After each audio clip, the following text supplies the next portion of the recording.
Namaste programs, welcome back. Citizen Sleeper 2, now that the microphone is working again.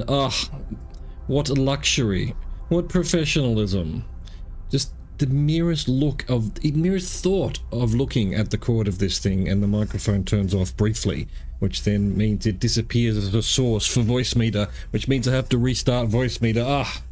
The trials and tribulations of an amateur streamer, huh? Let's see. Streaming on YouTube, streaming on Twitch. I think we're ready to go. There's some chance of finishing this today, I think.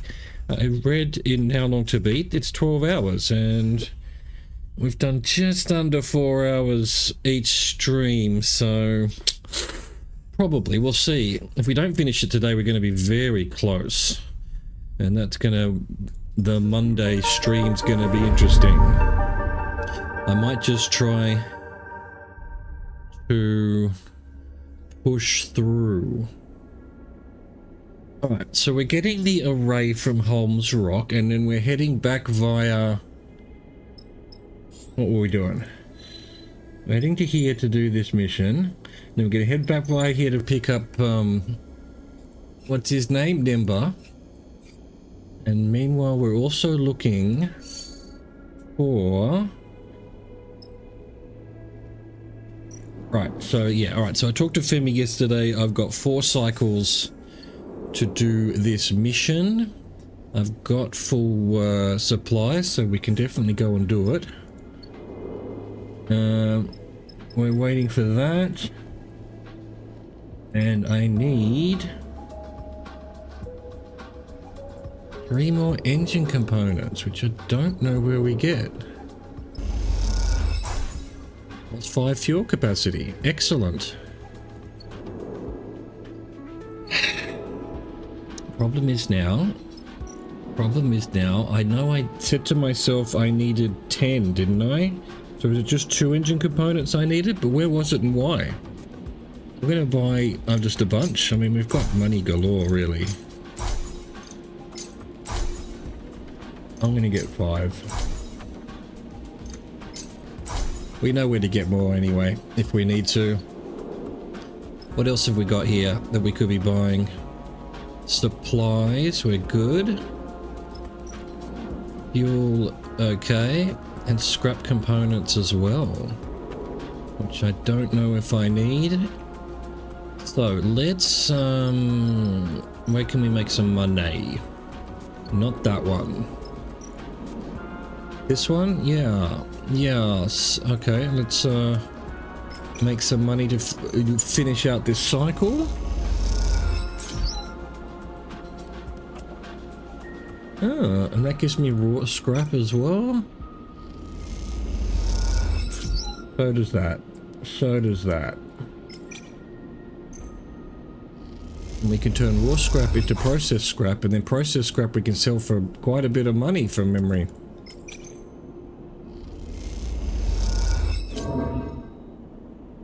Alright, there's no point waiting for another cycle, for the 3 cycles to go, because this is going to move this on.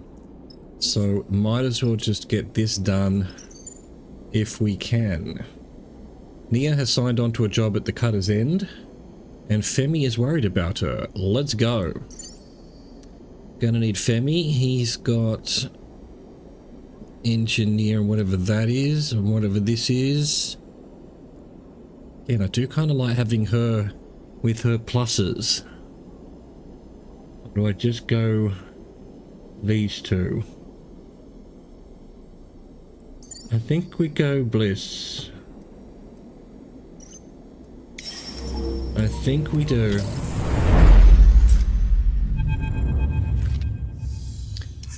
What the hell is happening out here? What the fuck is happening here? Femi is up and out of his seat the moment Seraphim brings the rig to rest near the asteroid known as Cutter's End. That ominous name is one whose origin has become increasingly obvious as you approach through thick clouds of debris and chunks of rock, among which corroded remains of wrecks could be seen floating. Now, as you look out on the splintered and terraced rock, you can't help but feel a slowly growing sense of dread. I am the law. Hang on a second, I just need to close this app here because it is annoying me. There we go. Look there. Look there! Femi comes close to the cockpit glass and points to the terrace quarry cut into the rock. The mine's awake! You look out and see the flickering lights, the glowing dock markers. Femi shakes his head. That's not right. Neither is that, Seraphim nods towards the asteroid, and you see a ship now, tucked into the shadow of the rock, flashing its signal light at you. I'm guessing that's the crew we're looking for. Visitors, huh? The voice wavers weakly as it comes through the ship's comms. Are you lot friendly? Seraphim glances back at you, raising his eyebrows. It isn't long before you and Femi are suiting up, an agreement having been made between Seraphim and the pilot of the other ship, a man called Baird, to meet in the neutral ground of open space. Femi is silent, his anger evident in the way he forces his legs into the trousers of his suit.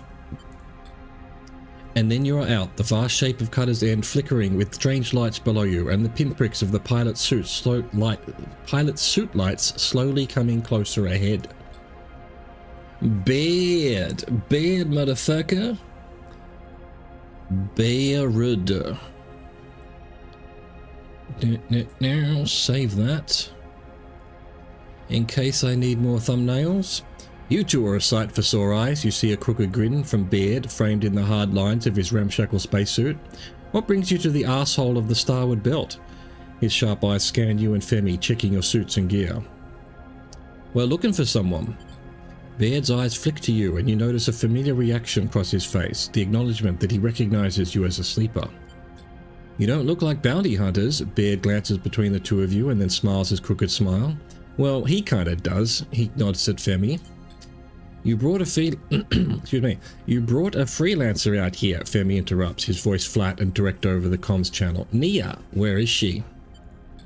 Baird pauses, considering his answer. Whole crew is down the throat of that thing. He jerks a thumb towards the asteroid. You are welcome to wait. The tone of his voice suggests the opposite. But I'll have you know we look after our crew, so if you're here to settle a debt... I'm here to take her home, Femi cuts off, and I'm not waiting.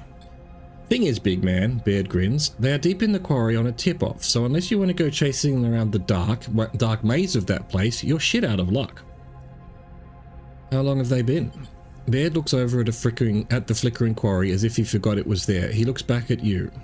To you. Few cycles, he shrugs.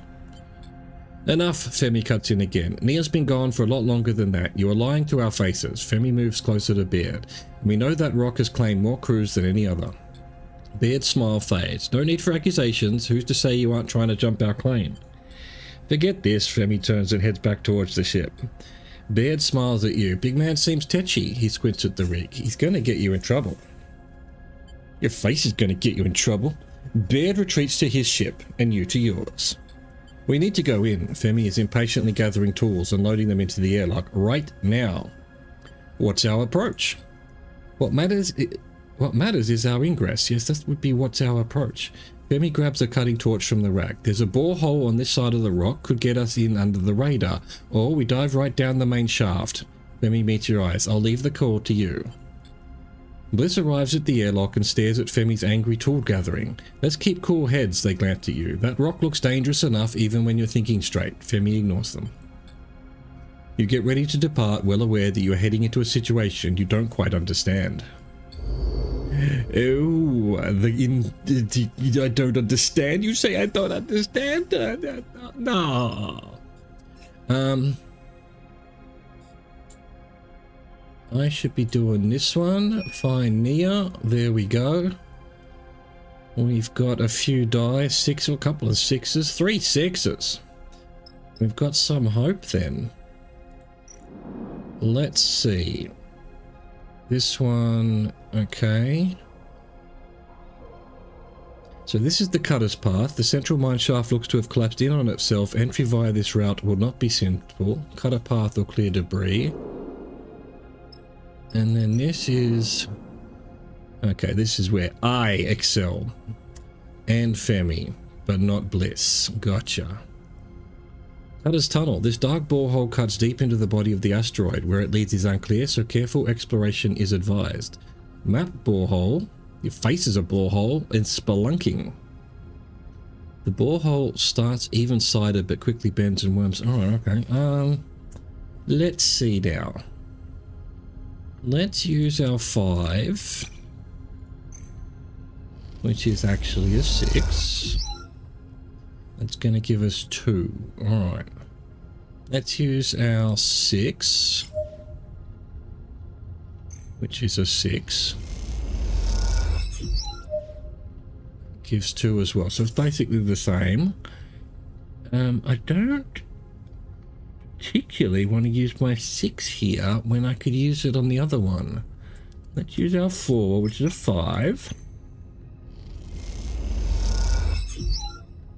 What if I put this on? Reroll 2 random dice. But plus stress. No damage on reroll. Interesting. So, but I mean the stress, I guess it just won't do the damage on the reroll, but the next cycle, if I'm at the stress level. Let's see, what's this gonna do? Yeah, I'm pretty good at getting negative there. So let's have a look at the other one. Central shaft. We can get a 6 going here.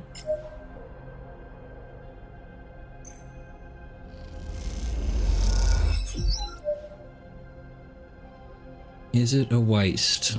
Is it a waste to use it here and not on the other one? I think technically it is. So we'll just use our 6 here then.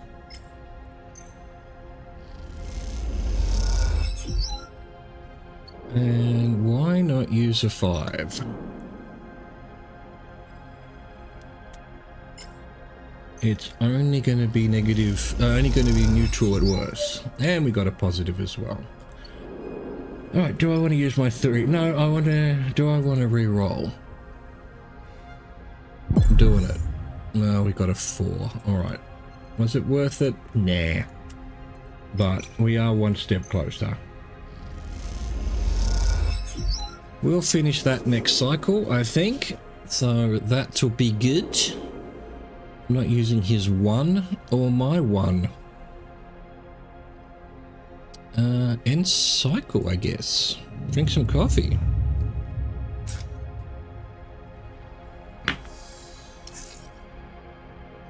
Two 5s, 5 and a 4, 6 2 5s, and some rubbish. An absolute rubbish. Alright, I'm going to keep my 1. I'm going to use his 5. Oh, what's the bet though? No, I'm going to have to use my 5. Which will be a 6. Because if he gets neutral, it'll just be a waste, won't it? So, we'll do this. Guaranteed finish it. Beautiful. You have felt the rumbling growing as you descended into Cutter's End, but no one has wanted to bring attention to it. Now, floating in a cavernous, rock-walled passage, it is impossible to ignore. There's something out there, Bliss's voice crackles over the comms. Something moving. You squint down the tunnel beyond the limits of your suit's lights. You swear you see something flicker there in the unseen passages beyond. There is a strangeness to the mind, to its flashing lights and empty conveyors, running on some residual power. From what Femi has told you, it wasn't always like this. Cutter's End has a fearsome reputation as a dark and deadly maze, a ripped open rock not worth the trouble of its corroded salvage. Now it's a moving maze, and its automated systems giving a new, faltering life brought back from hundreds of cycles in the shadows, and one of those systems is rumbling through the dark ahead. Let's keep moving, Femi passes you in the passage. We don't need to wait. Take it slow, Femi.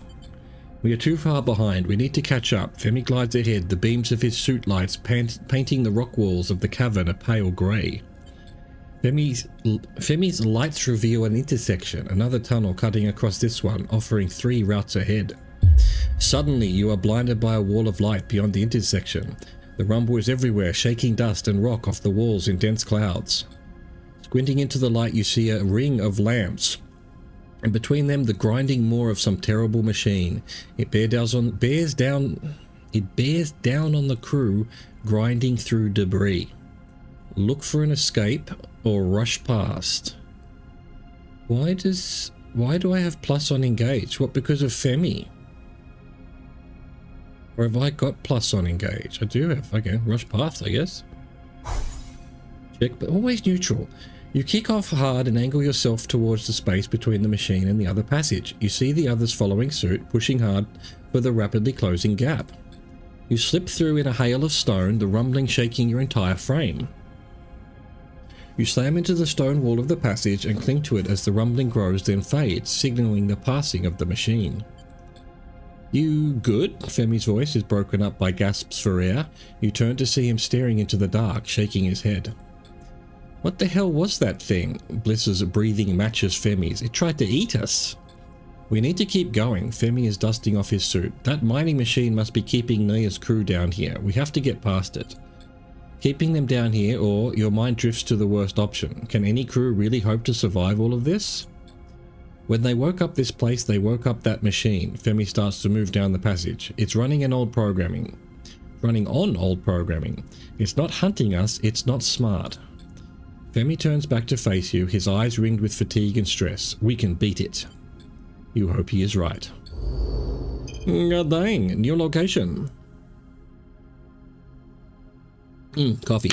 Yes. Tunnel complex. Cutter's Maze. The dark and twisty tunnels rumble with the vibrations of active mining. This place is a death trap. Alright, so is that all we can do? We have no other options. Excellent. Onward and upwards, I suppose.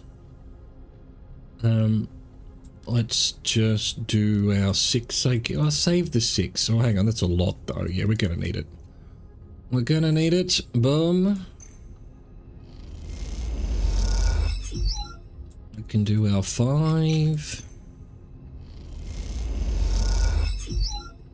We can do these 2 5s. Fucking neutral. He's always neutral. I don't think I've ever seen him get positive. Oh, you did. There you go. Thank you for proving me wrong. I appreciate it.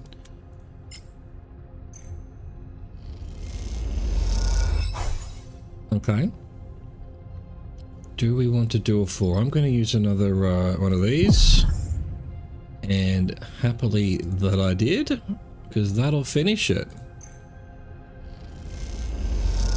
Safely. Beautiful. To me, Sleeper. Femi beckons you over to a section of the cavern wall. You glide over and release watcher. You glide over and immediately spot what he has found. There is a large passage splitting off from this one, but it is not the passage itself that is of interest, it is the remains of a barricade freshly welded that draws your attention. But I just need to check something. Expecting an email or a phone call from someone who's meant to come tomorrow to value the apartment, but guess what? Haven't heard nothing.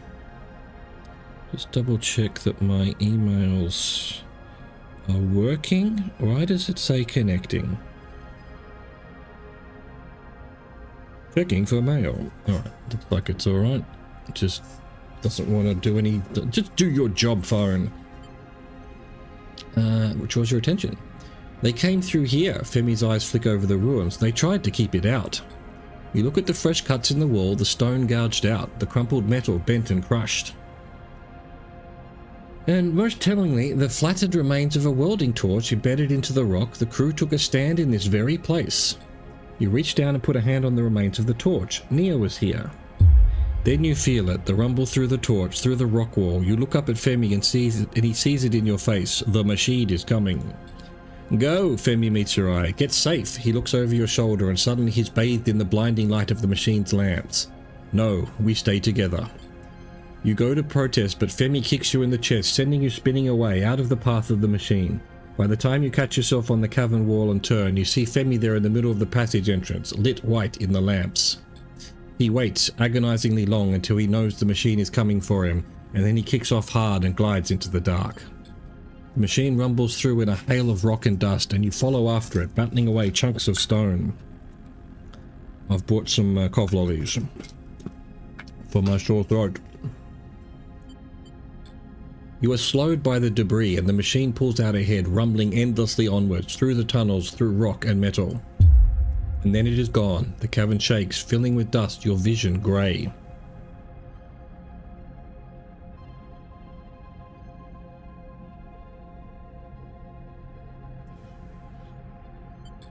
Your comms click and hiss, and chunks of rock thunk off your faceplate of your helmet. And then you see them, the faint lights of Femi's suit as he struggles through the dust. We got it, Femi says as he reaches you, his hands on your shoulders. Somehow, we got it. It takes some time to understand what happened. As the dust clears, you find yourselves at the lip of a shaft filled with debris. This huge pit, thick with shards of rock, must have been a refuge pit for the mine. A place to pipe the tailings, the waste. The machine went straight into this shaft, spinning into the open space and debris, shredding itself against a million razor-sharp bits of rock. Looking down into the pit, your lamps illuminate a few pieces of the machine. The rest is surely down there, deep inside the dense debris cloud. It isn't long before Femi is calling you once again, this time to another, still complete barricade. Barricade over the door to a machine room sealed and secure. The last retreat of the crew you followed into this nightmare. Oh my! New locations, 2 locations. Machine room, tailing pit. Cutter's Rest. This sealed bay might hold the last evidence of the crew's ill-fated expedition, but what remains? Cut doorway? Or break doorway? And tailing pit. Cutter's Folly. One of the strange machines tumbled into this waste shaft. What might be recovered from its shattered chassis? Search pit. Clear pit. Well, we can use this for a quick search, I suppose. Excellent. And why not? We've got stress to spare, I suppose, in a way. Excellent. That's all the dice used. Let us... Oh, we've nearly got some mushrooms. Really? Would that then give me another day of supplies here? That'd be interesting.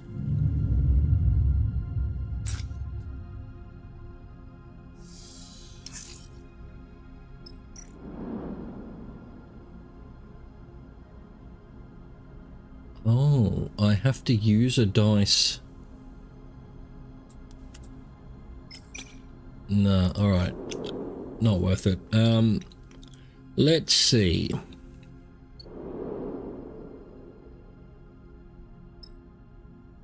So where are we? Do we want to do this first? Almost kind of do. We're nearly through. We might as well.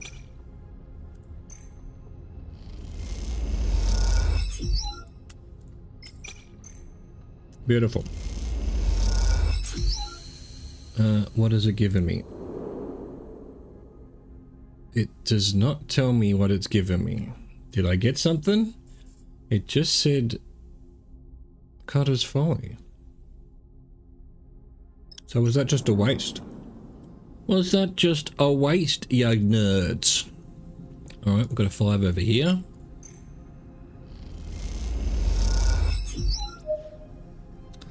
Don't slow me down. Let's do some 4s, I suppose. And hope we don't kill ourselves in the process. That'll do. My go. Of course, of course.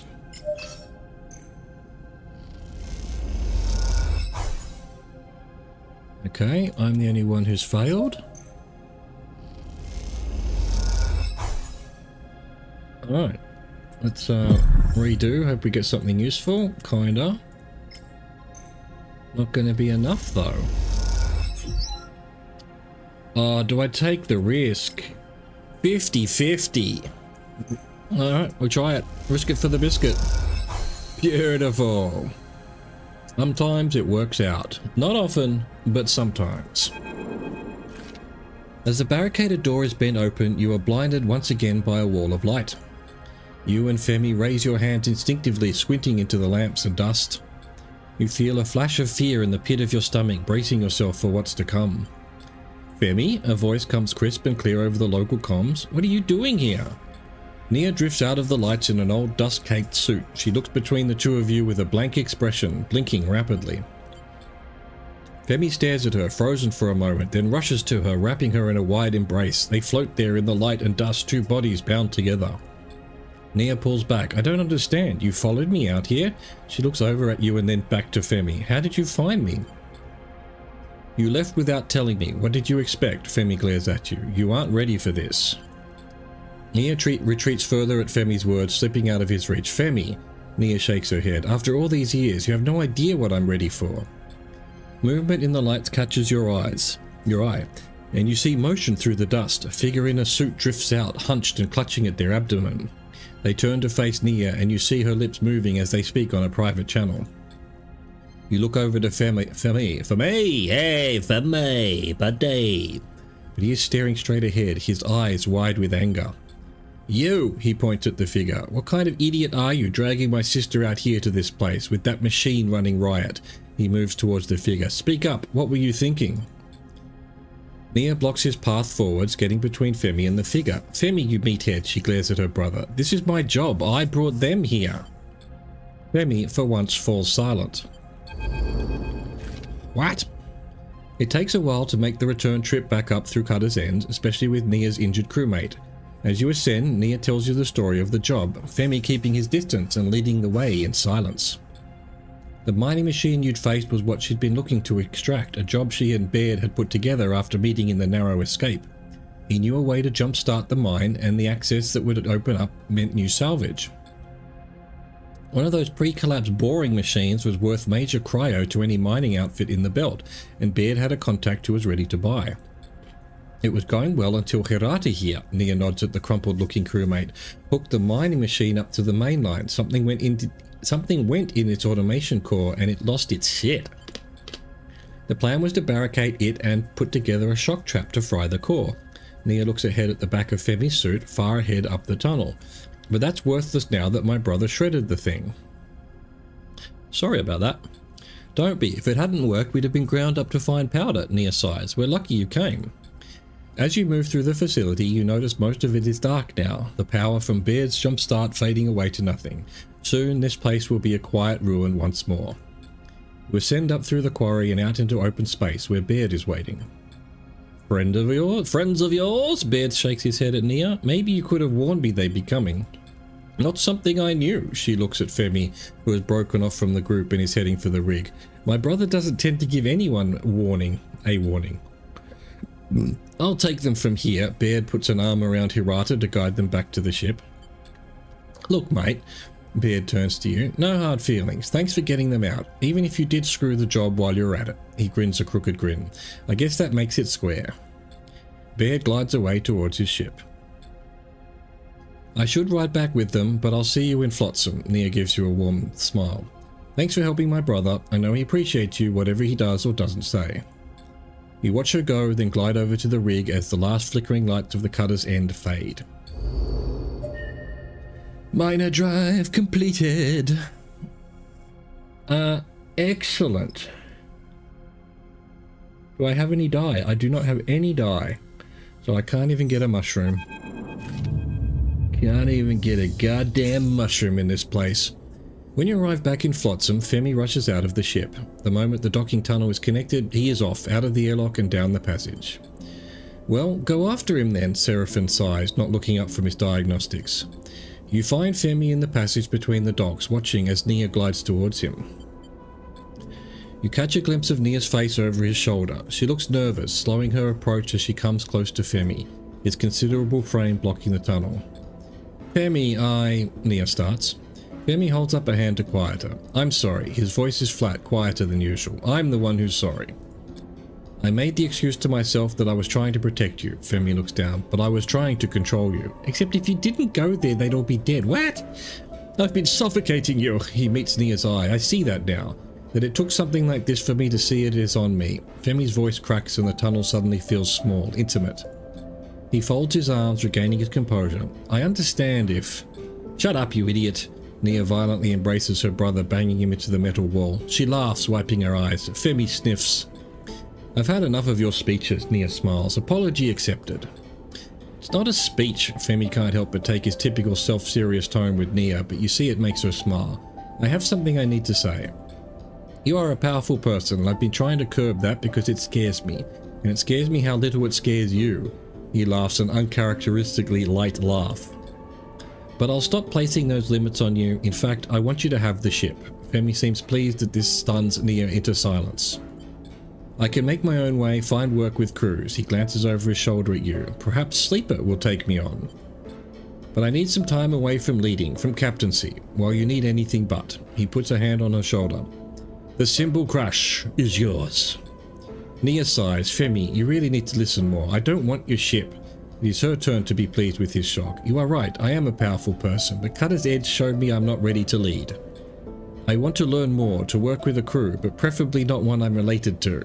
She punches him on the shoulder playfully.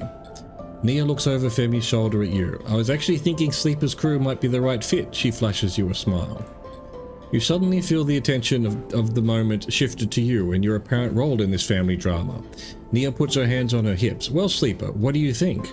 I want to know what stats you've got, huh? Hang on, I've got to spray my eye with some drops. My eyes are so dry today. There we go. Ah, now I can see nothing. I see nothing. The goggles, they've done nothing. Okay, cool. We had Nia before. I'm taking Femi. Nia nods. I understand. He'll be one hell of a crewmate, she smiles. Plenty of crews out there for me. Baird stock just over there. Maybe not Baird. Femi can't help himself. He turns to you. Appreciate you taking me on. I'll make sure to pull my weight. How about we find somewhere to celebrate? Nia pushes Femi towards you down the corridor. Come on. Later on, you find yourself in the narrow escape, in a quiet corner with Nia. How do you do it? Nia leans over. How do you keep going when it feels like this whole place is falling apart? I look to the future. If I'm honest, the future scares me, she sighs. I have the whole belt to go at, and I have to find my way in it. Nia shudders. Nia shudders and then smiles. I hear you though. That's what I want, to build something of my own out here. Thank you for everything. She pushes herself away from the corner. I never was good at goodbyes, so I'm going to slip out while Femi's getting drinks. See you around, Sleeper. And with that, she's gone, pushing through the crowds towards the future that awaits her. Good on you, Nia. Good stuff. Now get out of here. Get her out of here. Alright. Can I get some mushrooms? Do I need some mushrooms? Yes, is the answer. What does this do? It just gives me energy. No. I want supplies. Well, that sucks. Okay. We might as well stay here a couple of cycles then. For the hell of it. Which was the best place to get... Monet? This one. Yes. We'll get some Monet. Always with the Monet, this one.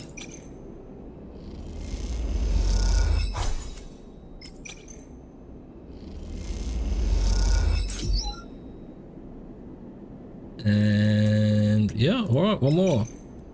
50-50. Beautiful. I'll take it. Next day.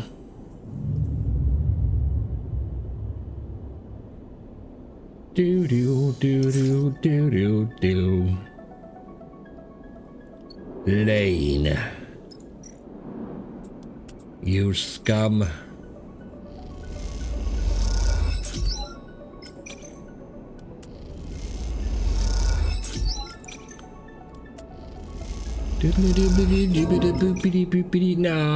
Nah. Negative.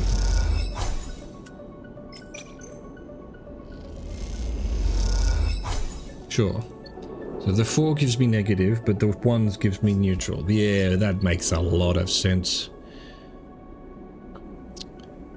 We've got more, mushrooms already. How? Is it multi-use, perhaps? It could very well be. Oh, we've got enough flies. For supplies. Flies, bitch. There we go. Have some food, kitty. Do I want some? I don't... I mean, this is basically free energy, right? Next cycle. Next cycle. This cycle, we will just make our money.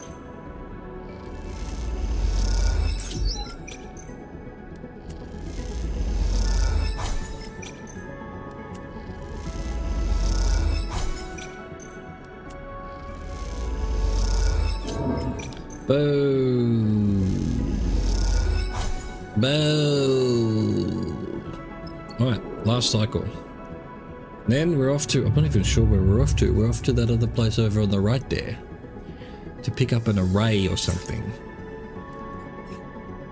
Help Helion dispatches, that's it. Holmes Rock. Alright, so... I'm just gonna do this one.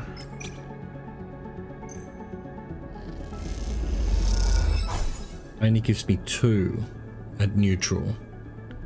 Ah, right. So I've got... Yeah, alright. Oh, well, let's do a 6 then. Oh, that does give supplies. Positive gives supplies. None of this makes any sense. None of it. None of it makes sense. Okay, where's the food? We'll just buy food. Boom. And we need fuel, but we can use up some of this first.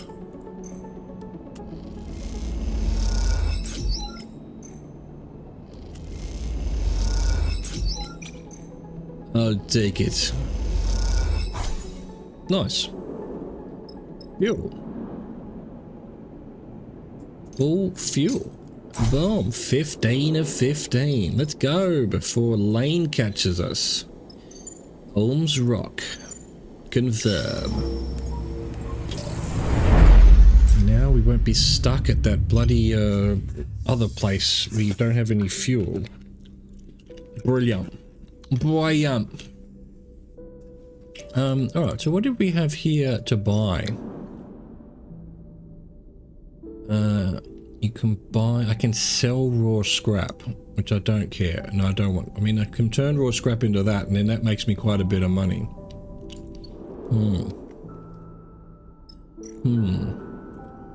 And that's fuel only. Really? Where do you buy supplies? You don't? No supplies? Ah, here. Here. Can sell engine components there as well. Oh, and this is where the...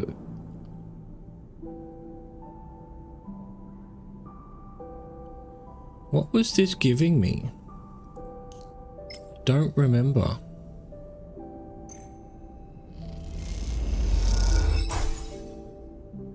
Rare components.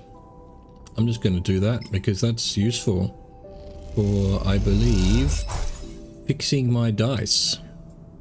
Alright, this is going to collapse. Last chance. It's all over. Or is it? No. Burned out. Its printing days are over. Alright, I'll relay. Alright, relay recycling. Pulling a clean array from the Solheim relay is a tricky job, especially given the state of the facility. Alright, well, we've got this to do. That's it. Let's do it.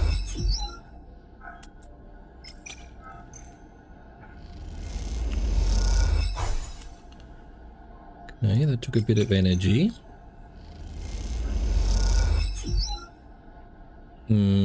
Okay. I don't think I'm going to risk those. I'd rather... Where do we make money in this place? This one.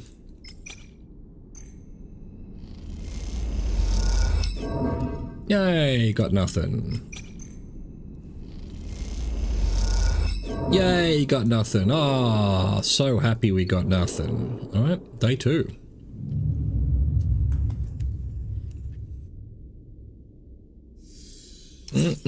Ooh, very nice. And I'm an idiot. I should have put this on fuel. There we go. Complete waste. No, wait, we need food first. Food? Expensive food? Oh, not too bad. Not too bad. Delicious. We continue this nonsense. Boom. Boom. And boom. I see no point wasting our 6. A 5 will do. Beautiful. I have one now. Wide beam array. Repair the transmitter at the hollow. That's all the way back in the other spot, right? Does this work as well? Not work that I can do. I haven't got the proficiency for it. But I will take this one. Let's see what I would have got if I didn't have to... It's just money. It's just money, nothing else. Alright. I don't think we need to continue this stay around for 3 days kind of shit. I think we're good to go. Do we need fuel? Nope, that's 6. Where's the hollow? Hollow's all the way down here. Yeah, I can't get to that anyway. So we'll just go straight to... Oh, actually... No, we'll go straight to fast spindle. We're gonna need to... refuel and everything.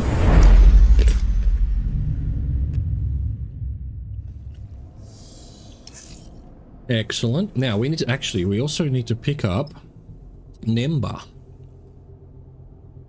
Well, for that we needed 10 fuel, didn't we? Okay, fine. So make sure the ship's on fuel. Yeah, let's just make some money. Do we just... I think we just go for it now. We've made more than enough money. I feel like. Fuel. See what this number thing is. Why does it need 10 fuel? That's not fuel, that's fuel.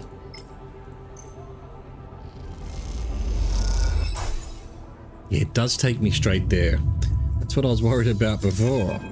That's so weird. Aki comes to meet Nemba at the entrance to Greenfields.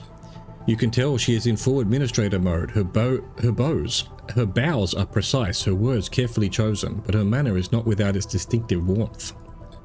Nemba responds in kind, taking a diplomatic tone, but with a wry grin for her benefit.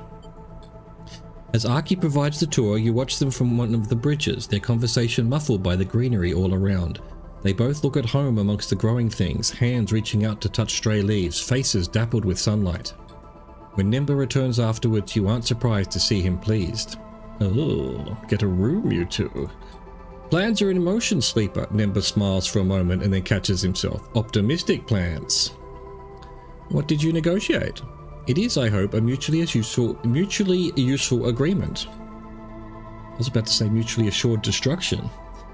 She graciously offered a regular supply of steppe silk cloth for clothing and construction of shelters in the bays of the underhang. We are also going to see about settling people here in Greenbelt to work with the farmers.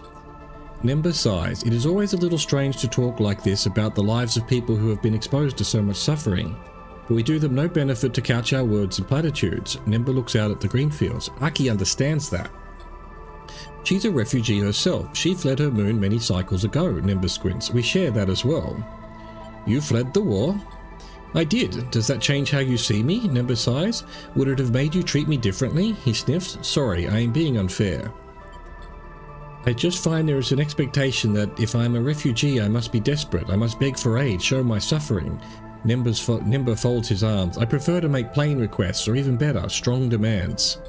You think of the back and forth journeys made for both Aki and Nemba, and the aid that was asked of you. Would you have done the same if the requests hadn't been so strong, the demands so obvious?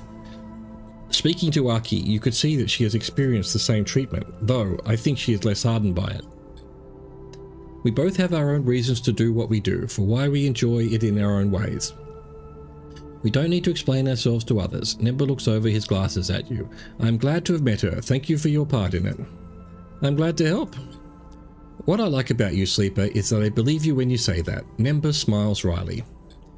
I will stay a little longer. Archie has promised to send me back to the fast bindle with the first shipment of fabric. I will then gather those who wish to come here and send them back in the same freighter. He smiles warmly at the view of the green fields. The exchange begins. The work never ends. You say your goodbyes and leave Nemba on the bridge, enjoying the dappled light. After all the shutting of spores across the belt, you finally have a clear view of Archie and Nemba and their response to their own hardship. They are not saints acting from a position of purity, but pragmatists with an intent to change those things that once marked them. The future they will build together is one you are eager to see. Major drive to Major Tom. Something's wrong. Okay, so I can, on any of these, I can either go Engineer Plus, or I can get a plus on some of these, one of these. Do I want a plus Intuit, for example? I think I do. Boom. We are now the most intuitive person. I bumped the microphone. Is it still on? It is. Intuitive person in the history of the galaxy. It is still working. Good. Alright, so we're on Greenbelt, where there's nothing to do from memory. Buy supplies and fill fuel. Don't need food. Can't make any money. No point staying here. Let's move on to the Hollow. I need 8. Alright, I guess I'm buying fuel then. Give me your damn fuel. Ground control to Major Tom. The Hollow. Wait, was there anything else here that needed doing? This is just food. Okay, cool. Nothing, because yeah, there was somewhere I needed engine parts for. Where was that? It has to be here. It's the only other place I've been. Ground control. Oh my god, I'm going to be singing that song forever now. Help Helion dispatches. Dispatches. Debris dealer. Fuel fuel. Sell process scrap. That's where we were making, what was that?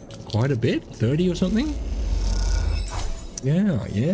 Anyway, so I've got a lot of that if I ever need money. Buy scrap components.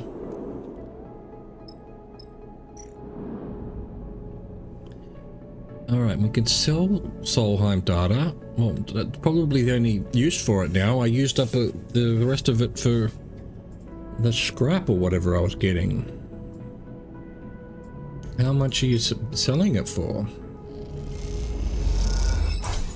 8 cryo. Well, again, if I need money, I've got access to money. So there was nothing here. Where did I need engine parts? It was here. Ah, I needed 2. Oh my god, good thing I got 5. Alright, so he needs engine components. Good thing we did that. Nice. And Kimball needs that. And we're done it. We're done it. What English is this? What English is this? We're done it. You wait in the makeshift Helion Dispatcher's studio as Kimball tinkers with the array somewhere in the back behind the far wall. By the way, I got a couple of different kinds of cough lollies. Well, you know, they're just lollies really. This is a brand called Ricola that says of plants from the Swiss Alps, and this flavour is eucalyptus, which is a native to Australia. This is not a Swiss Alps.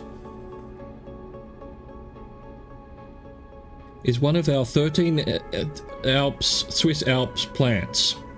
Okay, you might be growing it up in the Swiss Alps, but it is, I looked it up, it is definitely native to Australia, the eucalyptus tree. Goddamn, you wait in the makeshift Helion Dispatcher Studios, Kimball tinkers with the radio behind the far wall. It's a humble setup. A bug planet. A stall for Cyrene, a microphone, the transmitter, and a mixer terminal, and the hardline snaking away towards the array. but there's something pleasing about it all the same. The crackling sound of fresh welds echoes through the bay from Kimball's concealed position. You hope the array you struggle to extract isn't getting fried as you wait. You're here, good. Cyrene rushes in, holding a small dark rectangle in her hand. You will not believe what we have on here. She looks around the bay. Where's Kimball? Installing the array. You mean, Cyrene smiles, we're going back on air? Before you can answer, she leaps forward, grabbing you in a surprisingly firm hug. Cyrene lets you go. Sorry, she smiles, just excited to finally be back. Kimball, she shouts towards the back of the bay. How long for that new array? A muffled shout comes from behind the rear wall. Okay, Cyrene takes a steadying breath. We have a little time. What have you got there? This broadcast is from Erland's Eye, Cyrene's eyes flash. We haven't heard anything out of them since the start of the war. Some people even said they've fallen to the flux.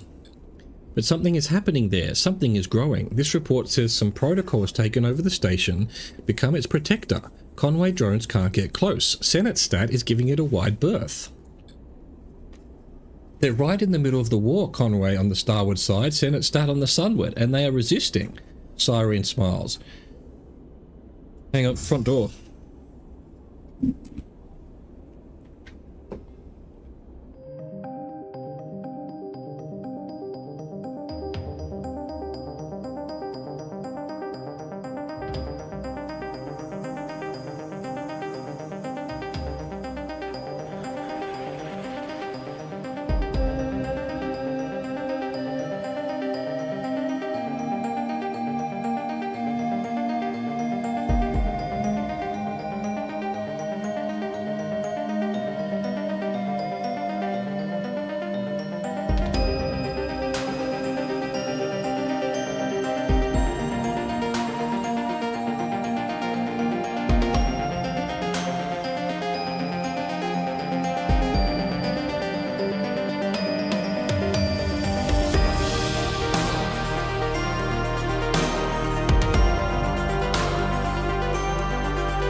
sorry about that. The neighbor needed to chat to me about some stuff, and he was, yeah, in a chatty mood, so I apologize. Did we end up having an ad? We did, so we've skipped the ad as well. We would have taken a break anyway. Quickly check I haven't received the email I'm waiting for. Of course I haven't. Why would I? Why would someone who promises to get back to me by Friday get back to me by Friday? That's ridiculous. They never would. Not around here anyway. Where were we? They're right in the middle of the war, Conway on the starward side, Senate stat on the sunward, and they are resisting. Siren smiles. We have to tell everyone in the belt about this. We have to get the word out. If the eye can be held, well, maybe we can hold out too. Siren looks at the drive in her hand. Either way, people need to know. There's a sudden clunk, a few percussive shouts from Kimball, and then a flickering of lights all across the bay as the transmitter and array begin powering up. You and Cyrene watch as the Helium Dispatches Studios comes to life. Ah, I've got a hiccup. Ready to broadcast once more. We need, urgently, some water. Of course, I have none. I have a little bit. I have half a cup. It'll do for now. Yes. Not bad, Siren leans on your shoulder. Not bad at all. A shout comes from Kimball, and you know he is calling for Siren to get ready. That's my signal, she grins. Oh, I almost forgot. Siren produces a handful of chits. Turns out we have some avid listeners in the radius markets. She deposits them in your hands. Alright, Siren takes a breath. I need to go live. She flashes you a final smile. Thank you. I will make sure we make good use of that array. This will mean something.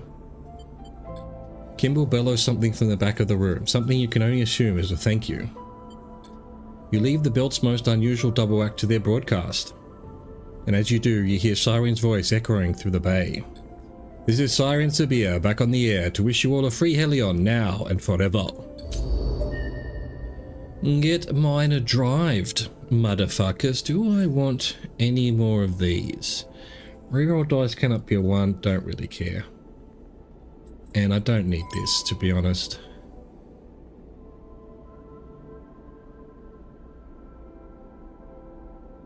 No. We're gonna wait for some more of this. More of this. Alright, everything's scatty yards now. Hot dang. Hot dang. Is there any way to make money on this place? Yes. Align arrays. Oh, double plus plus. Double plus plus.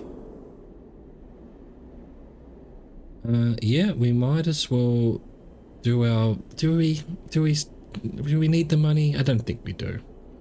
I feel like I've done enough, you know, being careful about this. It's time to go. It's time to go. You know what, I'm gonna buy fuel. Just in case there's no fuel where we're going, you know? I don't think that'll be the case, but we'll have a nice 15 lying around. Maybe do a couple of these just while we see it there. Make a bit of the old molding.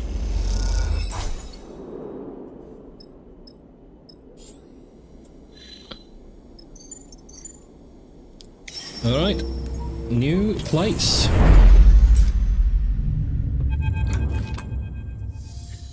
The winking sigils of the yards flash across the dark starscape of the belt.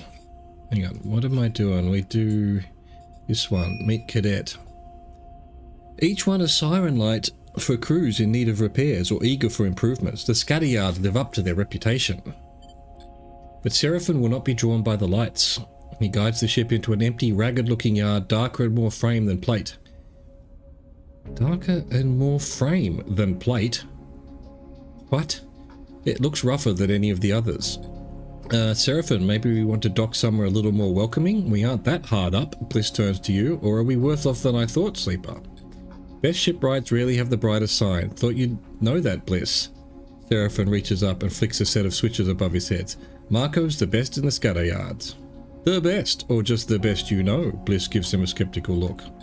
You'll see, Seraphim smiles widely, shutting off the main console and unclipping from the pilot seat. We're safe here, Seraphim turns to you. No need to run from Lane for a while. He'll never find us in Marco's yard. Will be nice to have a break from running. Junie floats at the back of the cockpit. I hear the scatter yards has some good data analysis terminals on the hub. Junie glances at you. If you can spare me. Femi puts a hand on the back of your chair. Always like this place. Scatteryards, ship fitters don't take shit from anyone. He winks at you.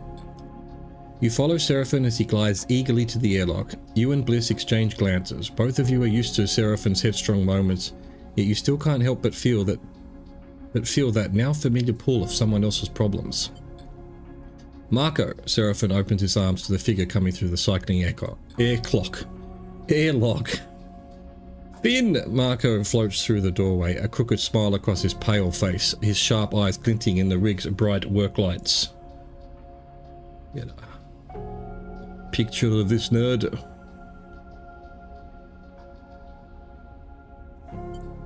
But you embrace in more of a chest bump than a hug, Seraphin spinning with the momentum of the impact to end with his arm across Marco's shoulder, the two side by side, grinning. You notice Marco's eyes quickly falling on you, a slight narrowing suggesting he has immediate thoughts about your presence. So, this is who you're flying with now, Finn. Marco shoots you a wink, his expression shifting to conceal his previous curiosity or concern. Bliss, they introduce themselves curtly. You two used to be on a crew together, I assume. Me and Finn? No, we were just drinking buddies. Marco's response provokes a laugh from Seraphin. Some kind of joke you can't quite catch the tone of. Catch the tone of. Marco turns his attention to you. And a sleeper, he smiles. My condolences. It's a damn crime what those corporations do to you. But at least you're out, huh? Just nod. Marco doesn't miss a beat. Marco turns back to Seraphin. It's been too long, Finn. Not flying with old Betty anymore? You immediately see the reaction in Seraphin, his entire being tightening without anything more than a shudder to signify it. Signify it. No, that's long done. Marco shrugs. It's the way of the belt. He shakes Seraphin by the shoulder. Come on then, enough floating around in this drafty old thing. Let's get a drink. Marco turns his attention to you. Feel free to make yourself at home in the yard. Hell, take a little fuel. I've got loads of the stuff and it's been quiet for more than a few cycles. Happy to spare some for a friend. He steers Seraphin down the docking tunnel, waving a hand to you and calling back. I'll have him home in a cycle or two. His laughter echoes down the tunnel as they leave. Bliss turns to you. I'm going to go dig around the other yards for some components the rig could do with. They smile. You got things to do? You think of Cadet and wonder if she found her way here to the scatter yards to extract the data on the Hexport drive. The only way to know would be to find her. Seraphin's words echo in your mind, his insistence the only way to escape Lane is to beat him on his home turf. With Darkside just sunward of the scatter yards, this might be the perfect platform from which to attempt such a wild and dangerous plan. Sleeper, Bliss brings you out of your thoughts. I hate it when you do that. Just take care out there, okay? They drift off down the docking tunnel, leaving you in the airlock. It seems the next step is up to you. This summer. Right, why is this flashing? Drinking buddies. Alright, so 2 cycles. And the rig.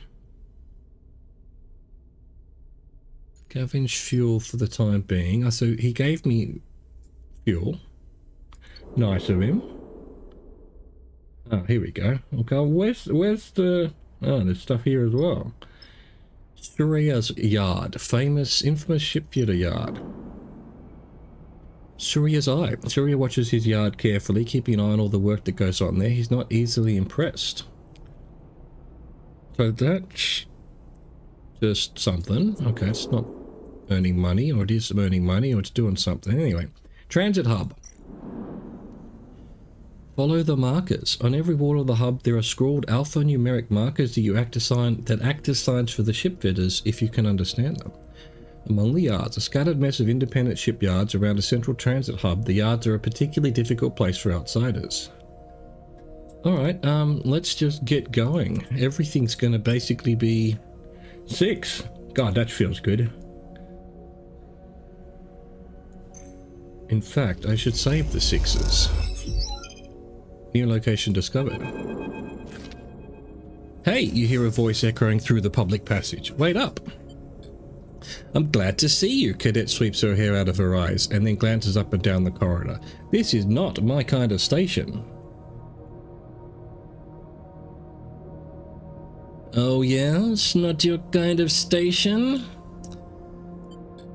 Cadet rolls straight into her complaints. All the yards have their own water and facilities, meaning the hub here is not fit for general use. There's a couple of guest houses, but you would not believe the state of them with all the spaces that stop here for shore leave. She shudders. You don't want to know. Hi, Cadet. Hi, yeah, she blinks at you. Are you even listening? So get this, Cadet locks her fingers together and stretches her arms. That girl of mine I said could crack anything, she's gone. Didn't even leave a note. Ran to Darkside maybe? Not that I'd blame her given the state of this place. She looks sideways at the grubby walls. She left her workshop empty though, so I slipped in. That's where I've been napping. I've been doing my best all these cycles to crack that drive, but, she sighs, I'm a spindlejack, not a data scraper. Which is why I'm happy to see you, she takes a breath, telling you I have not spoken to anyone in a long time. She runs a hand through her hair. How about that alert they put on you? Doesn't seem to stretch too far out of the spindle, but I've been careful, she glances around, hence the not talking to anyone in ages bit. Look, I'm in over my head here. Cadet looks away, annoyed at herself. How about you come down to the workshop, we put our heads together and see what we can pull out. I just know there's some nasty shit on that drive, stuff worth getting out into the light, Cadet sets her jaw. Nasty enough for them to ruin my life over. I'll be there. Cadet smiles for a moment, then it is gone. Alright then. The workshop is in the tech cluster, you'll see it, she sighs. Now, I've got to go find something to eat that isn't dried. She turns and disappears back down the passageway. Really? New location discovered. No location discovered while I scratch my ear, cause my ears are always itchy. And quickly, so what's this? Cadet's Workshop. Data scraping unit. Break encryption. Identify passcodes. Alright, so we don't need to go nuts on that just yet. Oh, and we've got a food. Excellent. Let's keep doing this one though. Let's keep doing this one. Let's do a 4 that's now a 6. And another location. Oh, yeah. Fuel and supplies. Excellent.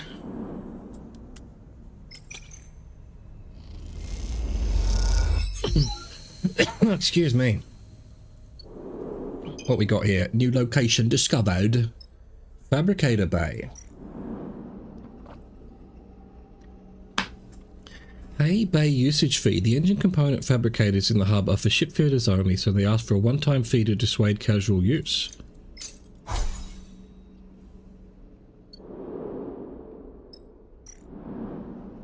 Ah. I can build an engine component.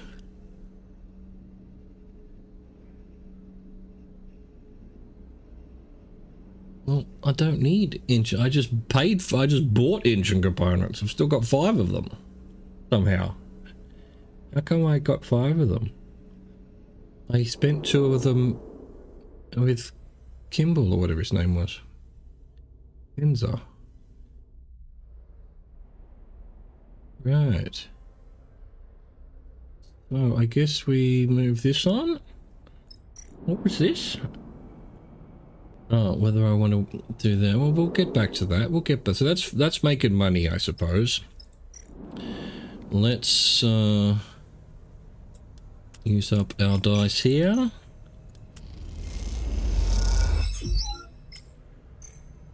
Dark data. Decrypting. There we go. And now we can end the cycle.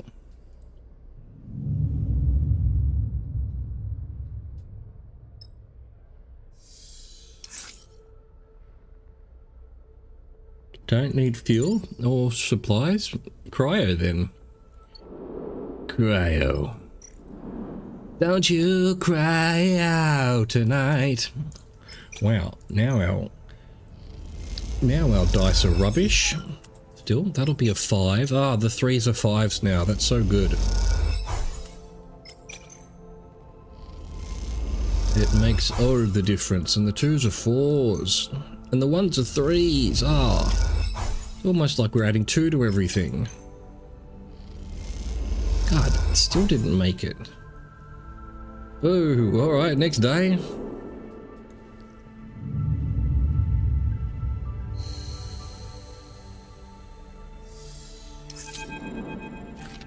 Sleeper, Seraphin's voice echoes through the ship. You in here? You glide down to the airlock, unsure of what state you're about to find your pilot in. Seraphin floats in the airlock, his arms above his head, gripping the lip of the interior door to hold himself in place. Come on, we need to talk. There's a straight-faced seriousness into Seraphin you weren't expecting, especially considering that he spent the last 2 cycles with Marco. Follow him. Seraphin leads you across the bridge, but rather than turn towards the automated shuttle bay that connects Marco's yard to the rest of the assembly, he leads you deeper into the guts of the yard itself. As he does, he begins to speak. I told Marco about Lane, about our escape, about everything. Seraphin ducks under a large pipe. He gets it. He's worked in Darkside. Let him talk.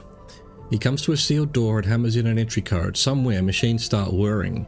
Remember in Wellspring, after everything, what I said? Seraphin turns to face you. About taking Lane on? Exactly that. Seraphin meets your eye. The door suddenly squeals as the ancient motors kick in and drag it across the corroded tracks. It reveals a large, half-lit chamber, its furthest parts masked with layers of scaffolding and frames, so it is hard to tell where the room actually ends. At the center, in a pool of warm light, Marco floats beside a terminal screen. Sleeper, he touches his brow in a mock salute as you enter. Stay silent. You hold your tongue and you and Seraphin arrive in the middle of the room. You hear the door you entered through screech shut and then sudden silence descends. Sorry to drag you out here, Sleeper, but I really can't be overheard on this one, he sighs. We are close to Darkside here, and Utsubo have ambitions, shall we say, in the scatter yards. Finn told me the whole story, and I'm sorry for your troubles. He clasps his hands together. You have done well to evade Lane this far, but you must understand he's also been distracted.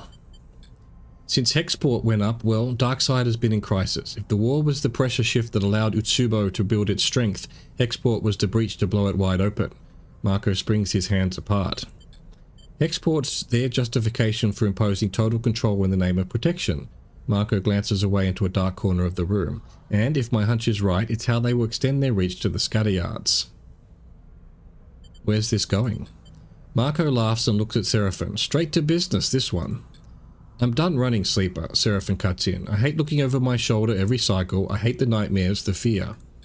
I want to face this head on, for better or worse. He looks away, scowling. I won't be controlled by Lane, and this is our chance to break that control. Lane is hunting you, Sleeper, which means he is not in Darkside. Marco raises an eyebrow. This is good for you. There are people in Darkside resisting Utsubo, though I hear it's not going well for them. If you could find them, find out what they need, there is a chance here. Marco pauses, and you get the feeling he is assessing your reaction. Taking action is a choice right now, Sleeper, but soon it won't be. Seraphin glances at Marco. Not if what Marco is telling me is true. Let's do this on our own terms. What do we need to do? Seraphin meets your eye with conviction. Thank you, Sleeper. I know we can do this. Let's not get ahead of ourselves, Marco interrupts. I will need some time to work this out. If you two want to go to Darkside, there is no way you can take that stolen rig. It was big enough risk just to bring it here. He glances at Seraphin, and you get the feeling he has already been reprimanded for this. So, I need to find you a way in and a way out. Marco rubs his hands together. I know it can be done. Marco turns to you. I recommend you take the next few cycles to prepare. The scatter yards are a good place to both spend and make cryos depending on your need. And Finn, Marco puts a hand on his friend's shoulder. Try to stay cool. This will be recon only. A chance to see what's happening on Darkside and make your connections. It is not the time for grand gestures. Seraphin nods. Thank you, Marco. He glances at you. We'll keep things quiet until you are ready. You and Seraphin leave the hidden bay, the door screeching open to allow you to exit. When it seals once more, Seraphin turns to you. This is our chance to shift things, Sleeper. Let's keep our heads in the game. Agreed. I'll start preparing. Seraphin nods. Well, alrighty then. We should give Marco some time. I've got a few things I want to take care of in the scatter yards, and I want to get a message to Tala. I know she would want to hear from me before he trails off. Well, let's make sure we are ready. Keep your head up, Sleeper. I'll see you on the rig. And with that, Seraphin kicks off down the passageway on his way to the shuttle dock. You watch him go, unsure if you are impressed or concerned about his headstrong nature. Either way, things are in motion. The only thing you can do now is give yourself the best chance of success. Doom, doom. And speaking of which, I need to close my curtains. The sun is in my eyes. And that ain't good. Especially as there's not been sun all day. It's been overcast and well, not raining, but very windy and cold. And now I'm hot. God damn it. So, we're cracking the drive first, though. So, new location discovered. Where? What's this? Marco's plan? 2 cycles? Alright. Where's this new location? Lies.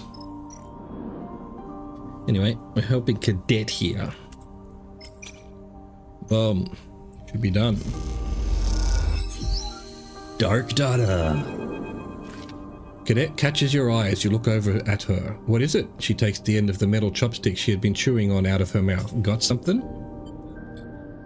Cadet has given up already for the cycle, and while you were cracking the drive's complex encryption on her friend's workstation, she had been floating in the middle of the small workshop, pinging bits of scrap off the shelving on the wall. Now she spins in the air and pushes off from the ceiling, spinning as she glides so she lands perfectly behind you, leaning over the terminal screen. As she does, you hit a key executing the final decryption process. Slick. She goes to ruffle your hair, but you don't have any. Instead, she just wobbles your head playfully. What we got? With Cadet hanging over your shoulder, you try to concentrate on the data spooling across the screen.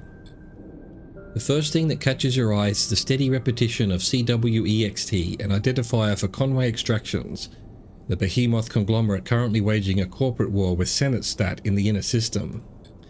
Why Conway? What is this data? You stop the scroll, looking for details. Hit that thing. Cadet pokes the screen, making it wobble. You dutifully click. A comment expands in the code, a note left by someone. It mentions tests and protocols, discusses reverse engineering and carrier signals. You close it and find another. Drone latency, another. Security bypass, one more. Kill switch. It takes a long time, you and Cadet squinting into the blue screen to build up a picture of what you are looking at. When you are done, both of you sit back, your eyes sore and your minds clogged with technical terminology. Shit! Cadet shakes her head. They were dissecting it live. She was referring to the Conway drone mine this stream of data was scraped from. Huge volumes of internal data of control systems, protocols and passphrases. The kind of data you imagine was closely guarded by Conway, kept secret to allow the smooth operation of its drones. This thing is some kind of general or manager, right? Giving orders out to all the little drones that work for it. Cadet squints. I always thought Conway controlled its drones remotely, with people, those zero latency point interfaces you hear about. From what you know, Cadet is right. Conway is known for their novel solution to the scale and logistical problems of the surrogate systems. Extraction and security drone ships piloted from light years away with proprietary comms interfaces. A drone mine, what this code is scraped from, should be a kind of distributor, a relay for the local drones that links to the closely guarded transmitter receiver. But this data suggests otherwise. It suggests an active cognitive process far more complex than any protocol you've heard of. A thinking machine. Look, Cadet jabs at the screen again. Is that? She squints. You see a line in this data stream that reads simply, stop, get out, stop, get out, stop, get out, stop, get out. How did they do this? Cadet leans back. Everyone knows captured Conway drones purge themselves and everything else is in the couple of square clicks around them when captured. Purge themselves and anything else in the couple of whatever. There's some extra words there, I think. You rip the control core out of one, sure, you can disassemble it, but its system will be gone. This one was still running when they took it apart. It should have gone up like a tactical nuke the moment they started. She stops suddenly, the fate of Hexport jumping into her mind. Is that what happened? But how did they get all this and get it out on a drive? Silence fills the workshop. You look back to the screen, unsure of the answers to Cadet's questions. You feel a deep chill, one that you know has nothing to do with the temperature of the workshop. Who the hell was doing this? Cadet scans the code once more. Work out who. We're finally going to get a positive. You back over the data, nothing, but the absence of a trail tells you almost as much as an obvious one would. The data is scrubbed clean, not a mention of who was scraping it. That means a professional. A professional with access to tools and protocols way beyond what you usually see in the Starward Belt. An outsider then. Which outsider would benefit most from knowing the control protocols of Conway drones? Who would risk an entire belt station to find them? Is the simplest answer Occam's razor. Senate Stat did this. You say it out loud, and it sounds right. Yeah, that'd be my first guess too, Cadet yawns. But it's still a guess. We've been at this too long, Cadet sighs. I'm cooked. You're cooked. She pushes away from the terminal and floats in the room, stretching out her aching back. Aching back? Aching back. We know they had this drone mined on Hexport. That's where they were cutting it, scraping it. We know something's happened and Hexport went up. She sketches her thoughts out in the air with hand gestures as she summarizes. The data got out on that drive, I'm assuming, before the explosion, then got to the fast spindle. Someone tried to query it using me, but the receiver wasn't there. She turns and looks at you, which is when they ruined my life and my job trying to get it back. We need more information. Yeah, she sighs, we do. Yeah, Harry, you can. She floats over to the drive and picks it up. This thing has trouble written all over it. And it's also the only way to buy my life back, she frowns. The way I see it, we have to expose these fools so they leave me be, or give them the data so they piss off forever. We can't give them this. Not if we don't know who they are, she laughs half-heartedly, but yeah, we can't. All the roads lead in one direction, I'm afraid. She spins the drive in the air. Back home. Hexport. If there's anything to confirm or deny this data, if there's anything to connect it to, if there's anything left at all, it'll be in the remains of that station. I had a feeling it might come to this, so I made some inquiries when I first got here. The word is that the place is irradiated to hell, but I've also heard the radiation is fading, and it's not like half the belt isn't glowing anyway, she shrugs grimly. With suits, we'd have maybe a few cycles before it started to leak through. Your problem is getting in. She puts the drive back on the desk's magnetic surface. Fast spindle is a no. Not only do I not want to get picked up there, but the debris is denser on that side. No safe way in. Dark side is the best bet, she shakes her head, but I heard you have some trouble waiting for you there. What if I deal with the trouble? Then we'd have a clear shot at it, she shrugs. Easier said than done. This place has one hell of a stowaway spot. Shielded from everything, plus the scatter yards are no one's territory. I'm going to leave the drive here, she squints at you. No peeking. But me, I want to keep moving, so I was thinking I could make myself useful till you shake that trouble in dark side, she smiles. Work for room and board and all that. You want to come with me? Yeah, she smiles, professionally speaking. You're done. Professionally. What do you say? She folds her arms. You know I'm tough and I can do plenty besides ride an air bike. You're in. That's the answer I was looking for. Cadet scans the workshop. I've had enough of space or bathrooms for a lifetime. I'll make myself at home on your rig. She picks up the drive and tucks it in her pocket. Cadet glances away at the racks on the wall and you follow her eyes to spot her air bike where it's hanging, carefully secured and pristinely kept. Cadet gives you a hard look. You better have room for my bike. Yeah, you can put it in the cat's room with the mushrooms.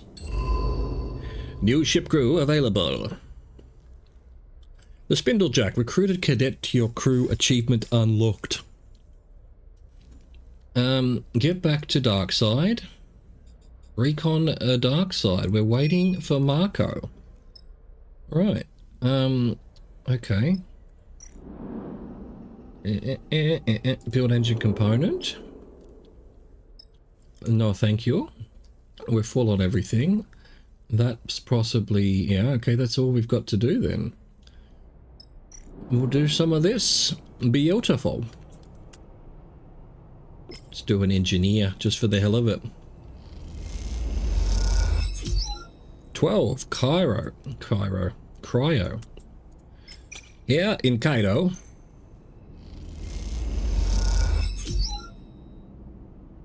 I don't think I need to risk a...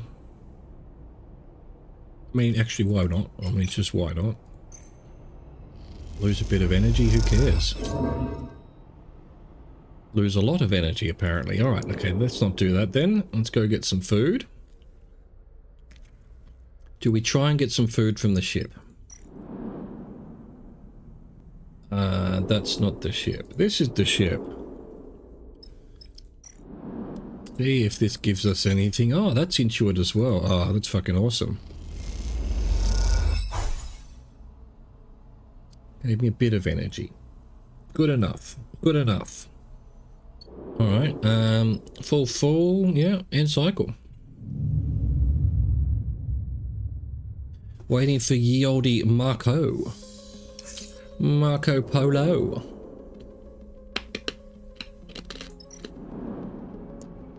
Alright, got another nice little 6 over here, why not? Boom. Try a 4. Will hopefully get us there. Beautiful. That's some quality work you've been doing, the voice booms through the locker room after your shipfitter shift. But why are you doing grunt work, sleeper? You turn to see a large man with a metal arm and bright patterned clothes. You've spent enough time here to immediately know this is Surya, owner of the yard and well-known ship fitter. Doom, doom, boom, boom. Put you in case of thumbnails. There we go. Well, Surya wipes his one metallic hand on a cloth, polishing its painted surface. What do you have to say for yourself? I wanted to meet you. Surya smiles. Well, I'm here, aren't I? I know a lot of what happens in the scatter yard, sleeper, and what I don't know, people tell me. He smiles proudly. And I know you have a ship. Someone who has a ship, especially a ship like yours, should not be lugging around my workers' tools. Surya flexes his artificial arm, inspecting it. That, to a person like me, is a waste. I do what I need to. I respect that, he smiles. You impressed me. I went to take a look at your ship, sleeper. Surya goes back to working on the hand. Called it professional curiosity. It's a bit drab. Surya looks up and meets your eye. An old Solheim rig, still in corporate colours. He shakes his head. No.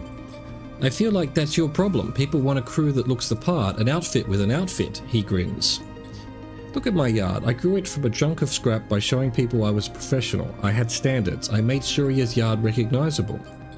Your problem is you are working as a shipfitter's mate when you should be imagining much more for yourself and your crew. Surya smiles. And so that got me thinking. I want to help you. To clean up that old rig, paint it up, give it some colour. He tucks the cloth away in his tool belt. How does that sound? I'd love that. Perfect, Surya booms. The thing is, you don't just slap some paint on an old rig like that, and for this to work, we need its look to reflect your crew, your style. So while I'm happy to do the painting with my team, I'll need you to go find some inspiration. Surya looks away towards the locker room's lone window.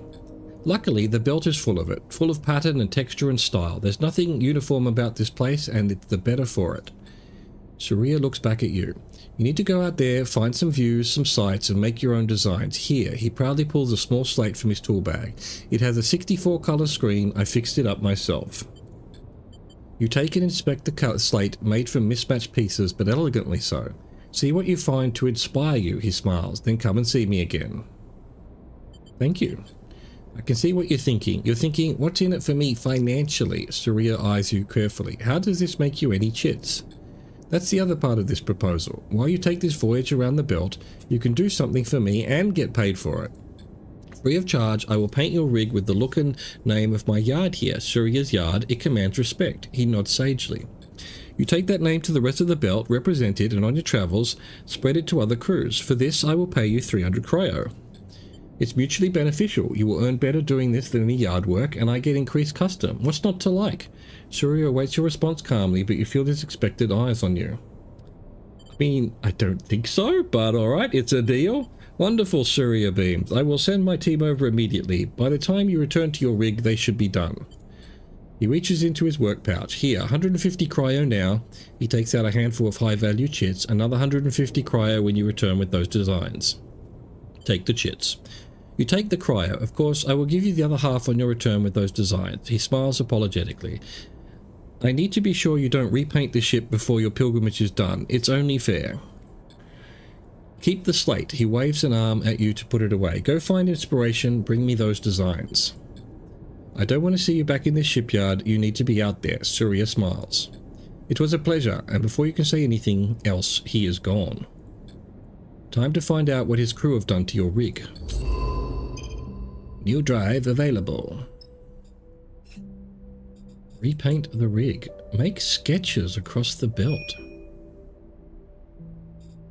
If I gather designs... this is the... Input. The painters can return your rig to its old paint. You have to pay them extra to convince them Surya won't be happy. Well, let's go see what they've done. Look what they've done to my rig, son. Oh my god.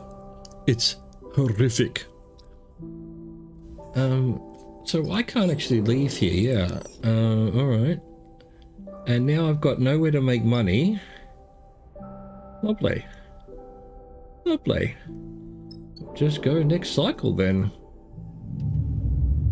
What else can we do?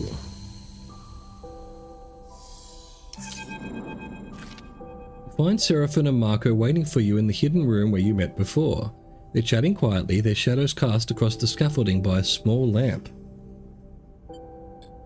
Sleeper, Marco's got something good, he nods to Marco. Tell them. Marco gives you a nod as you look at him, his mood quiet, conspiratorial. I don't know if it's good as Finch thinks, but it is an opening. I heard back from a friend of mine who runs a yard on the edge of the cluster, a fair way out from here. Smart guy. He makes a tidy profit off selling fuel to freight crews on their way to Darkside. He undercuts the Darkside dockyard fuel prices, which include a cut for Utsobo, so they stop off at this place to fill up before heading in. Marco smiles. Clearly this is his kind of business. This guy, he owes me a favour, and I'm going to call it in. He can get a few of us onto a freight crew, swap us out from the usuals who stay at his place, and let him have a few drinks on him. The crew, meaning us, will deliver the freight, complete with stopover for cargo loading in Darkside, he smiles, which is when you do what you need to do. Which is? We'll have as long as we need, but the more time we spend there, the more likely they'll discover us. Marco looks at you. We'll keep our heads down, sleep and eat on the freighter. Then, once we're done, and the freighter's loaded, we'll take it on out again, return to my friend's yard, and swap the crews back. He shrugs, emphasizing the simplicity of the plan. No one will ever know we were there. See, it's good, Seraphim nods. It'll work, right? What if they check the crew list? Wait, on the manifest? Not gonna happen. And who's to say you aren't the names on that list? This is the belt. Seraphim looks concerned. It's going to be tight, but I reckon you can get what you need in time. Make some connections with whoever is resisting Utsubo. Get an idea of their operation. Look for weaknesses. It'll have to be quiet, Finn. Marco gives you both a warning look. No noise, no attention. This can quickly become a one-way ticket. Seraphim turns to you. Think you can handle that? Together, we'll get it done. Seraphim and Marco exchange concerned glances. What aren't they telling you? There's one more thing, Sleeper. Water. Seraphim looks down. Someone needs to stay with the rig. Someone who can pilot it if there's any attention at the yard. He meets your eyes. It has to be like this, I'm sorry. I'll be going with you. Marco puts a reassuring hand on your shoulder. I know Darkside. I will guide you all the way in and all the way out. This guy's it's a trap. It's a trap! There'll be room for one more on the crew. I'll leave who that is to you, but let me give you some advice. He leans in closer. You better be sure you really trust anybody you take on this one. You look between the two of them. Just you and Marco might be the safer option. The fewer people, the less likely it is you give yourselves away. But then, if Marco doesn't keep up his end of the bargain, you'll want all the backup you can get. The other problem is that we have to go right away. You see the rising tension in Marco's face. The freight is arriving this cycle. Seraphim turns to you. I'm sorry I can't come, Sleeper, but we need to do this now. Then let's go. Seraphim nods, his expression dark. I'll be ready whenever you need. Just give me the word and we'll head out to my friend's yard. Marco sighs. We keep this tight and nothing needs to go wrong. His words echo in your mind as you leave the hidden room, a creeping doubt settling itself in the pit of your stomach. This is it. Time to go back to Darkside. Time-sensitive contract active. We've got all fuel, we've got everything. How do we go to Darkside? How can we do it? Uh-huh. Marco has a friend who'll get you and your crew on a freighter headed to Darkside. Once you are there, you can investigate Utsubo and find a weakness. Refuel. Confirm Vector. Right. So I've got one person and I'm supposed to trust them completely. It might just depend on what things they've got. What's the one that I don't have? I don't have the plus, the cross. Yaldi cross. So it needs to be Femi or Eugene.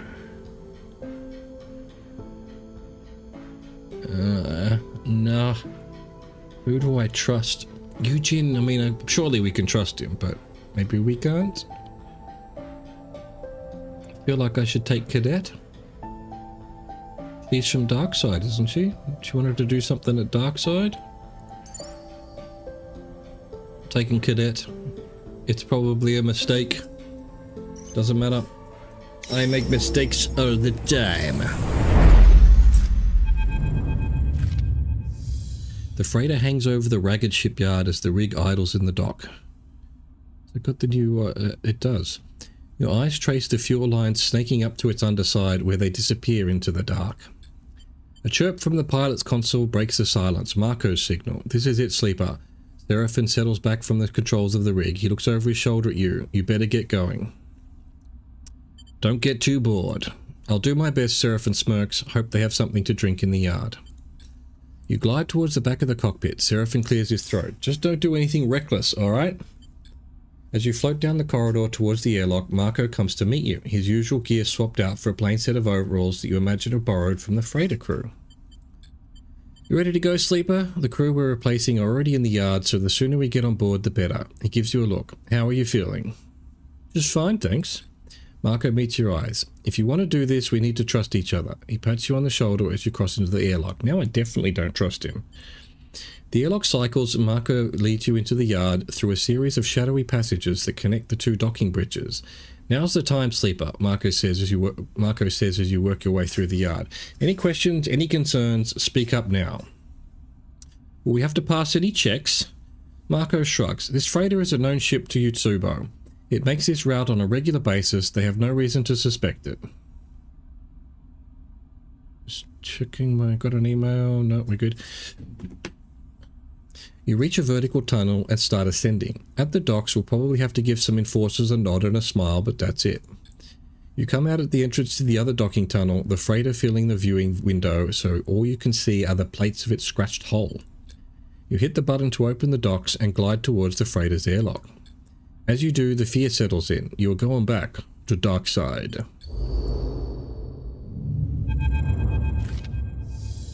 Darkside sprawls out across the starscape, its surface a vast and random accumulation of structures, lights, and signs. You have watched it as the freighter cut across the belt, as it grew cycle by cycle like a stain across the cockpit glass. Watching it approach, the fragmented memories of your time there pass through your mind, each one dissolving the moment you try to focus on it. Only the sensations remain: despair, claustrophobia, fear, all somehow strengthened by their disconnected nature. It's as if, by not being attached to specific memories, they can run free through your mind, as alive as they were in the first moment of feeling. Instruction received, appreciated. Marco is in the pilot's seat talking to the port authority. Incoming to strut 2-3. He turns back to you, clicking off the outgoing comms channel. First step complete. We've got docking approval as expected. He raises his eyebrows, noticing something in your face. Keep it together, alright? I've got this. I'm fine. Good. He turns back to the controls. You feel a punch on your shoulder and you look across the cockpit to see a grinning cadet. No one's getting near you while I'm here. This is my kind of place, she stretches. No scrap, no dusty rocks. This is gonna be fun. There's a hollow rumble through the body of the freighter as Marco brings it into the dock. The noises of this draftier, more industrial ship differ to those of your rig, and you haven't quite got used to them yet. A squawk of noise over the comms sends Marco scrabbling at the controls to submit the docking code he was sent just moments before. There is an agonizing wait and then a chirp as the code is accepted. The freighter is docked. Alright, let me go out first, talk to the dockers, start the unloading. He unclips from his seat. Then you're good to go.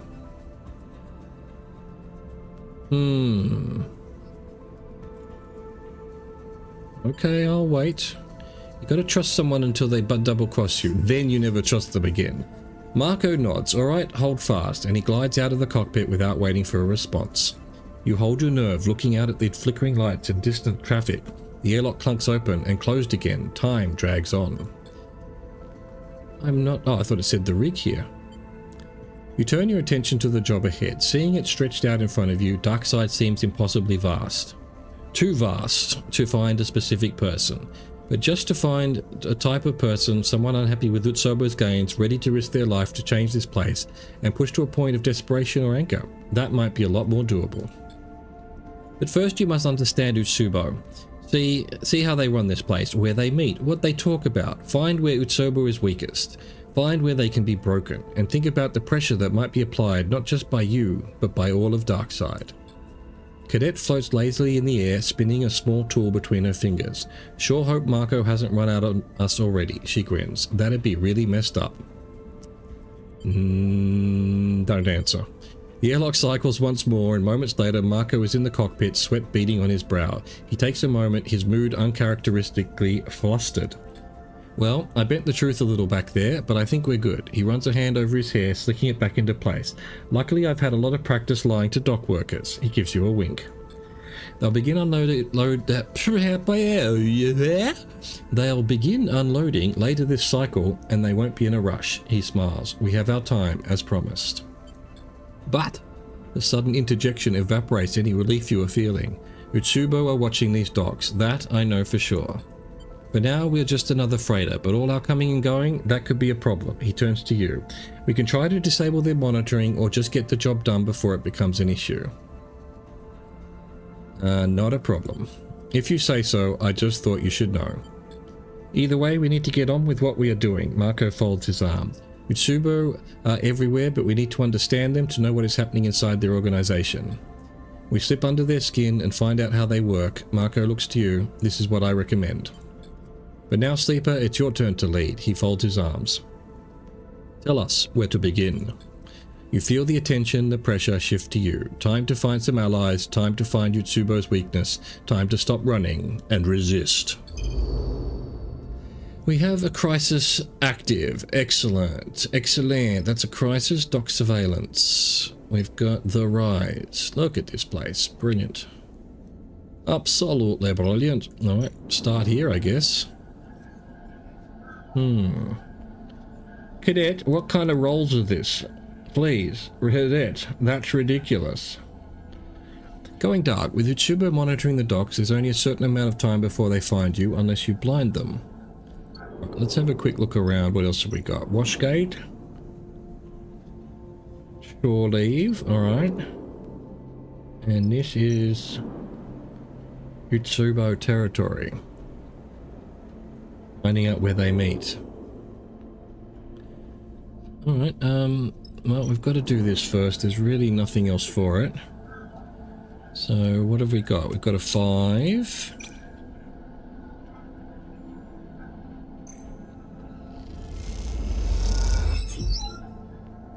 And a 4. Cadet really has screwed us with those 2 ones. I cannot begin to tell you how stupid that is. Fuck. Hang on, what's my one? Reroll 3 random. I'll take it.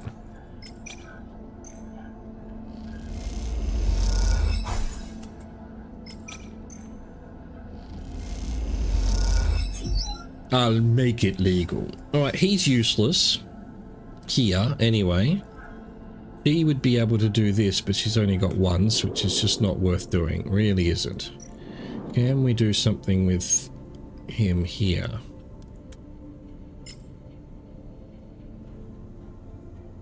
I guess we can try. Neutral, not great. You've got a hunch this will work. I don't trust you. Oh, +3. That's alright, okay. No, I'll take it. That's it. That's all we can do. I'm not using these ones.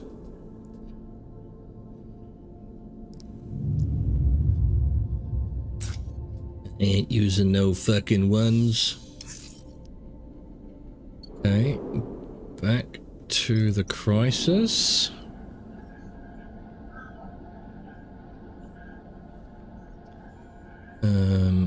Oh, well, at least she's gonna vaguely help this time. Let's keep our 6 around in case we want it.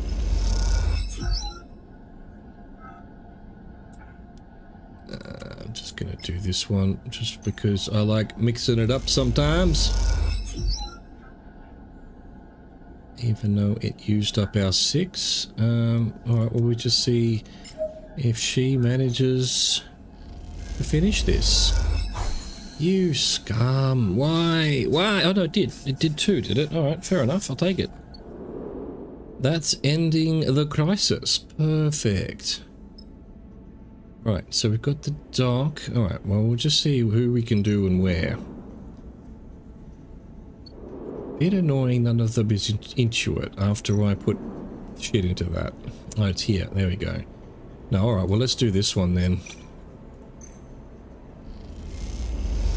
This will be where I do my work. And if I'm not mistaken, we've got blue here. But we've got all the time in the world. We've just got our, well, not all the time in the world. We've got our supplies, obviously, but... And blue's useless here. I know we can do this one as well. Just don't think it's worth it. Guess... Why not? We'll try. It's turbo stress. This is bad. This is bad. I'm gonna do this, and then we're gonna take a break. It's ad break time. Oh, game. Why are you so fucking annoying? Alright, I'll be back in 3 to 5.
All right.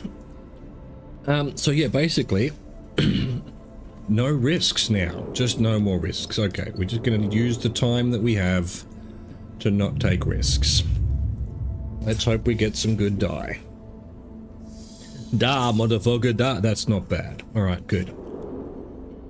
I'm going back to this one because it's got my intuit. Yes. Which means, you know, all of these are pretty good still, except for the 2.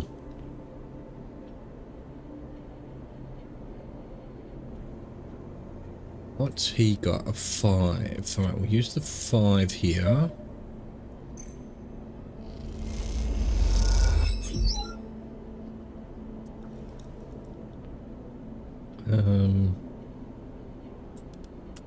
Definitely the 4. What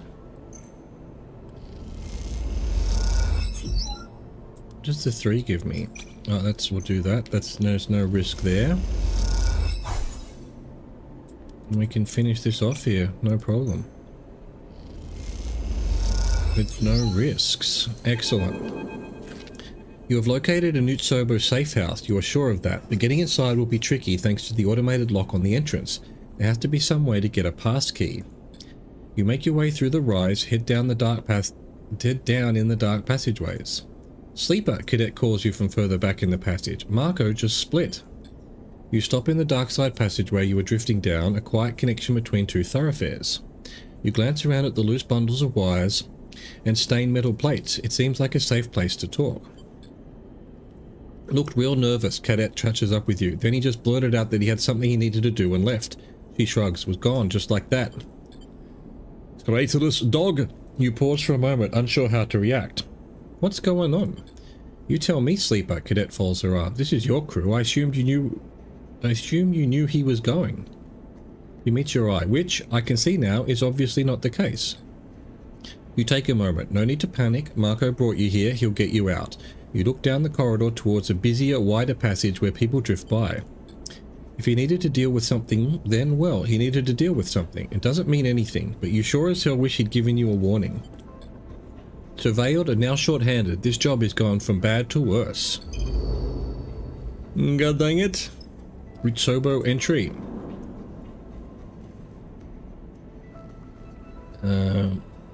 Pass key, really?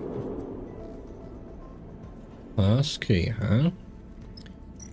Alright, good thing I saved my 5s and 6s for this. Alright, well, I'm gonna just straight up get this, no problem. Well, I could have used the 4, I suppose. It's too risky. It's too risky. I don't want to take any risks. New locations got Dick's covered. Dick's covered. Utsobo Cipher. Many of the dockers are members of Utsobo, making this bar the perfect place to score an ID cipher. No. Why is it that green's bad? Fuck you, game. That's not worth doing. I'm going to sleep. I don't want to take any unnecessary risks. I could have redone my die, I suppose.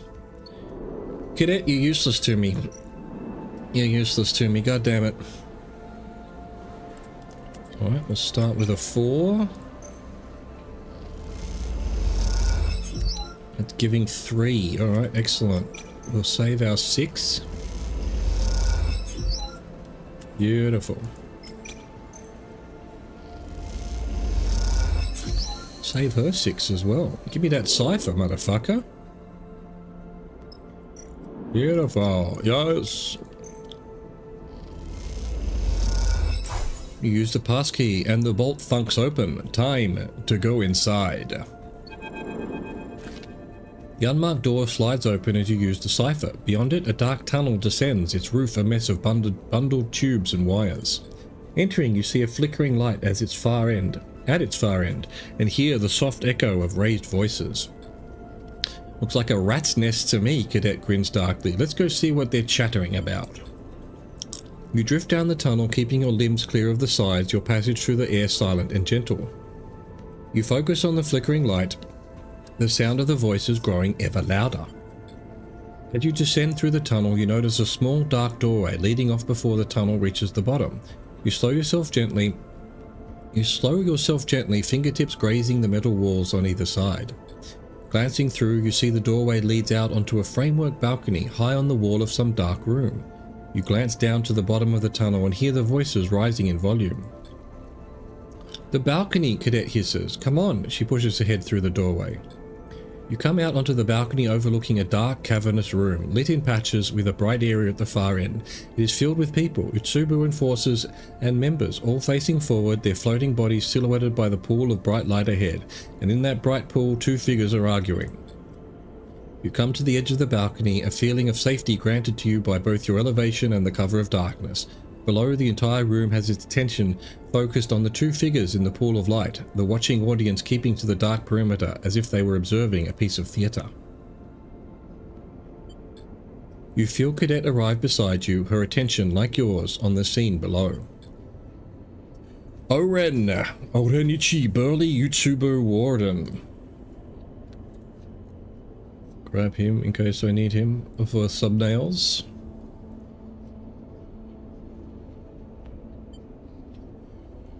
"These are my territories. You need to withdraw." One figure, their features hard to define in the pool of light, gestures at the other. There is no discussion to be had. "Vicious Utsubo warden.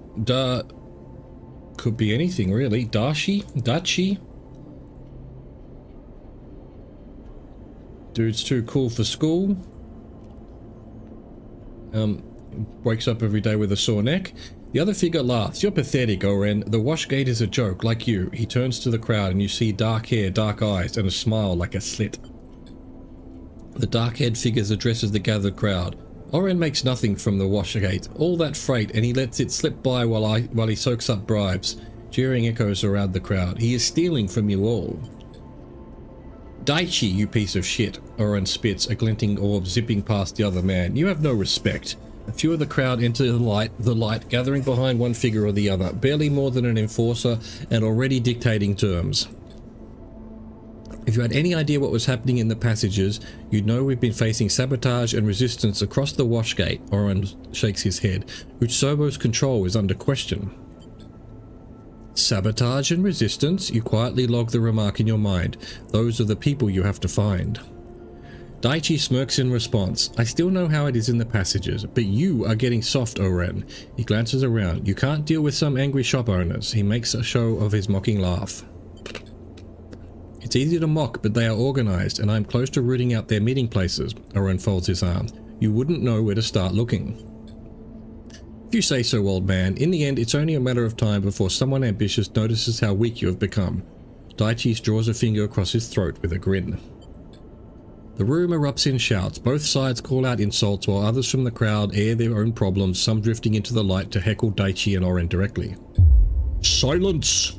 A voice cuts through the room, raised above all others. The noise drops. You lean forward to get a better view.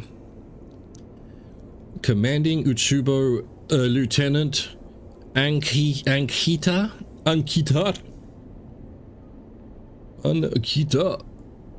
Get your photograph for my records, Ankita." A woman holds her muscled arms in the air, a wide, strong posture of control, not surrender. Hang on, phone.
Bad news is I had to take another break. That's twice this stream. I apologize. Good news is finally the person who's meant to be contacting me all week has contacted me to arrange a visit next Thursday. God damn, things go slowly around here. Anyway, it's done. I should have no more interruptions, I would hope. Although I probably should send a message to the not here to say that it's yeah, you know what, I'm going to do that. I'm sorry, I'm going to do that now, otherwise I will forget.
Alright, yet again, my apologies. We continue. Both of you, she shakes her head, her long braids snaking through the air as she does. Enough, this is not how we do things. The chaos is replaced by a disgruntled muttering. No one voice willing to rise above the murmur. Daichi floats to one side, arms coolly folded, while Oren fumes opposite him, his hands in tight fists. So this is how the Starward Ward conducts its business. She shoots hard looks around the room. Animals fighting over scraps. Ankita, Oren eyes Daichi as he speaks. Daichi is the one disrespecting the leadership and the trust they have placed in. I said enough. Your weakness does not impress me, Oren. She turns to Daichi, and neither does your petulance, Daichi. Watch who you're calling weak, Ankita, Oren narrows his eyes. You may be Lane's favourite, but I have something that will change all that. He looks out over the heads of the crowd. Bring him! A figure is dragged into the circle of light, their head low, a greasy tangle of dark hair drifting over their face. The traitor! Curse your sudden and inevitable backstabbing. What's that quote? Curse your sudden and inevitable... I have to look it up now. Damn it. Curse your sudden and inevitable backstabbing? From, you know, Firefly? Curse your sudden and inevitable betrayal. Betrayal, of course, the word betrayal. A figure is there. They lift a hand and slick it back out of their eyes. That dickhead, Cadet hisses from beside you as Marco's pale face catches the light gleaming with sweat. This one here has a very interesting story to share with us all. Oren gestures to the gathered crowd. I'm sure you're all aware of the bounty Lane has put on the head of a very valuable escaped sleeper and their accomplices.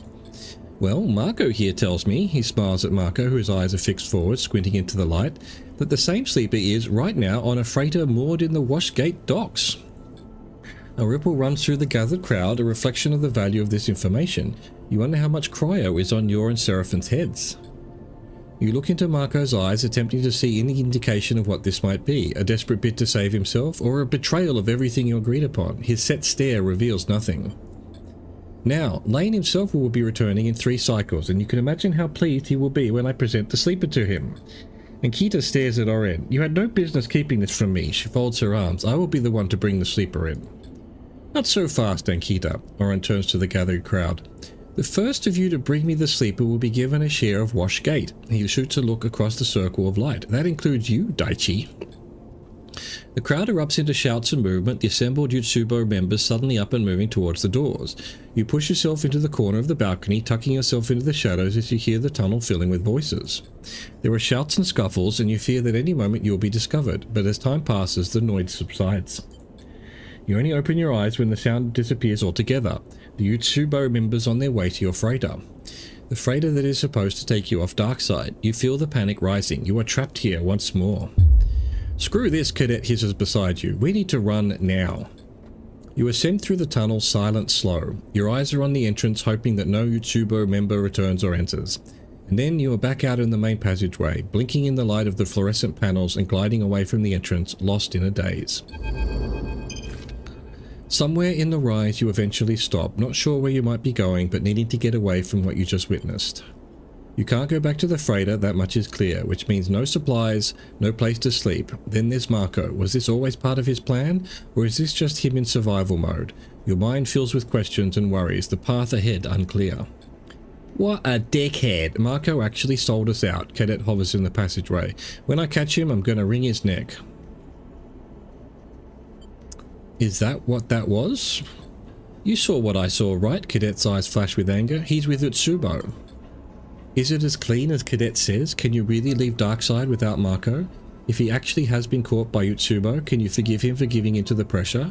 You are angry, but you are struggling to be angry at him. Perhaps... You are angry, but you are struggling to be angry at him. Perhaps because you have been where he is now, under Utsubo's control. Yeah, but we know he wasn't captured. He disappeared on his own. And he's been dodgy since the beginning. Since the beginning. What would you have done to escape? Who would you have given up? Come on, Cadet jolts you out of your train of thought. We can work out what Marco deserves later.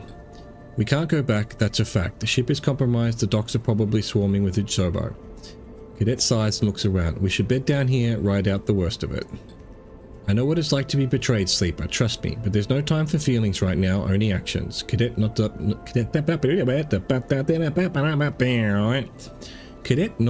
the corridor. See, that's why I was struggling. What does that mean? Cadet nods up the corridor. I guess she's pointing towards the corridor. I'm going to find us an empty unit with a door that locks. Be back in a sec. You take a moment trying to find a focus. Maybe if you could find those resisting Utsubo, they could help you. Though you wonder if they ever existed at all, given that Marco was the one who reported their existence to you and Seraphim. Was this whole thing a ploy to collect the bounty to bring you to Darkside? If you search out Marco, perhaps he can answer you, for better or worse. But then you recall Oren's words, sabotage and resistance. If that was an honest plea, then there is some truth in what Marco said. Utsubo is being resisted.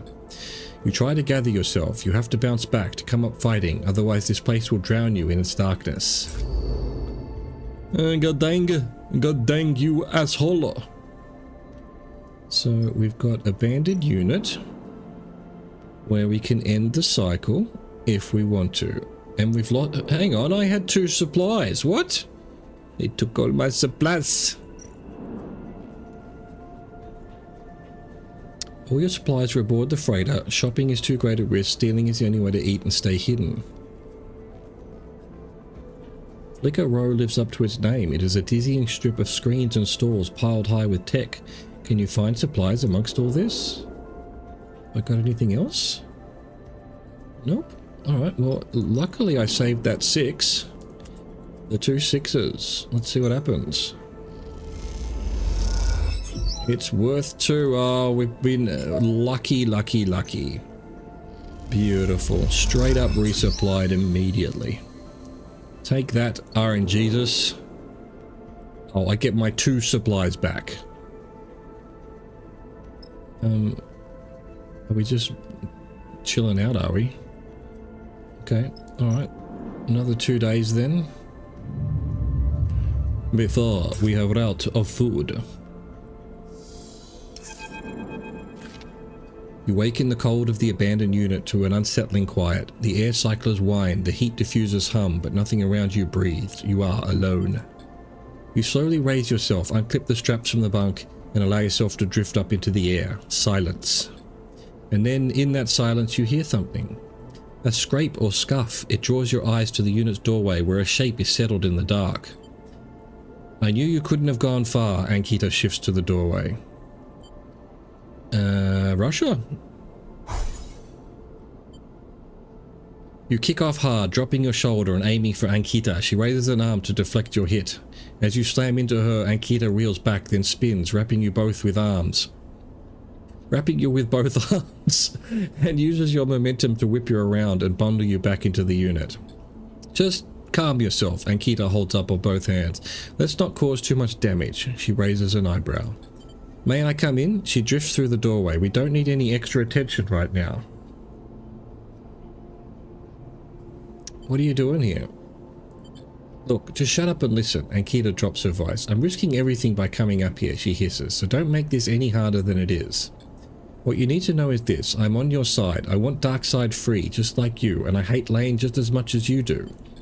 Ankita sighs. I just have different methods, that's all. She raises an eyebrow.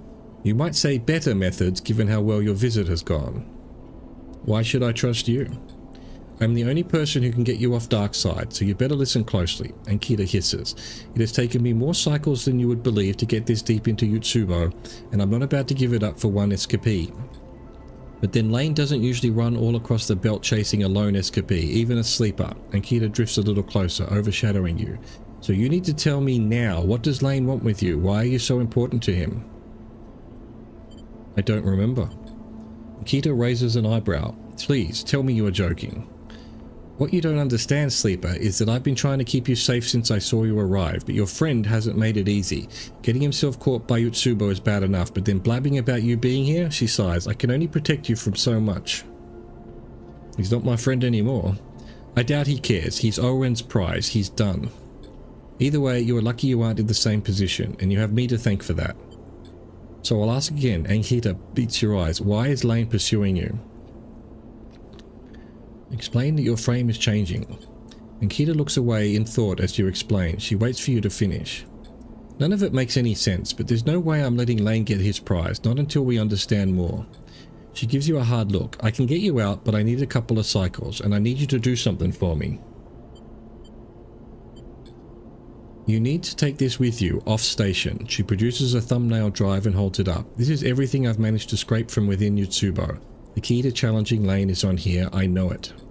Take it to Oliveira. It's tucked away in a crater in the shoals, that massive debris field beyond the hollow. She meets your eye. You give it to Carmen, no one else. Are they Carmen Oliveira? I take it to Oliveira, but only to Carmen? What? And Kita... Oh, is Oliveira the place?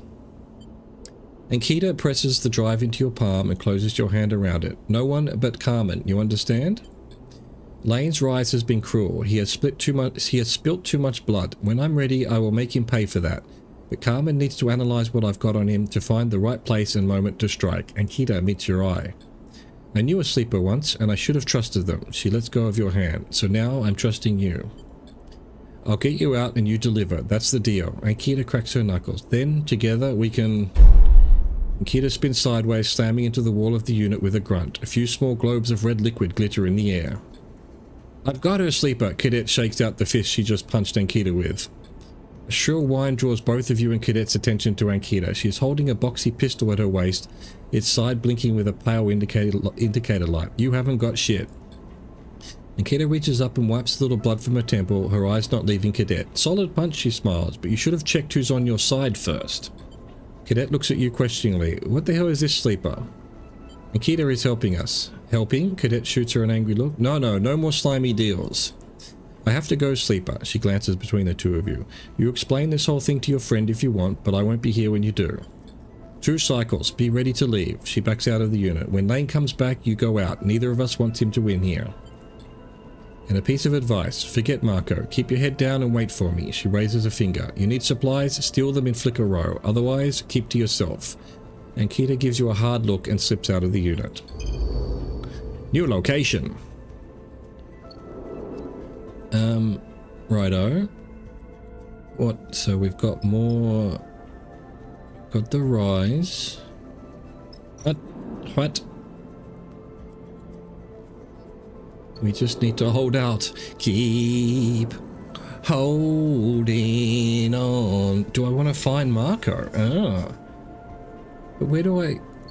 I've already done my supplies. Is that it? Is that it for supplies? Well, I might as well do this. Anything... no, that one's not great. Neither of them are great. Damn. I don't think we're going to be able to do this. Hang on. What's a 3 going to get me? No, I'm not going to do that. There's no... I mean, I could, I guess. Do I want to try and save Marco? Marco, you scum!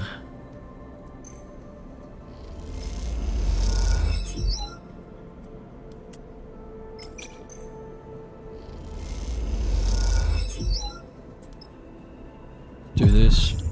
4 will be fine, yeah. We'll get 1 more.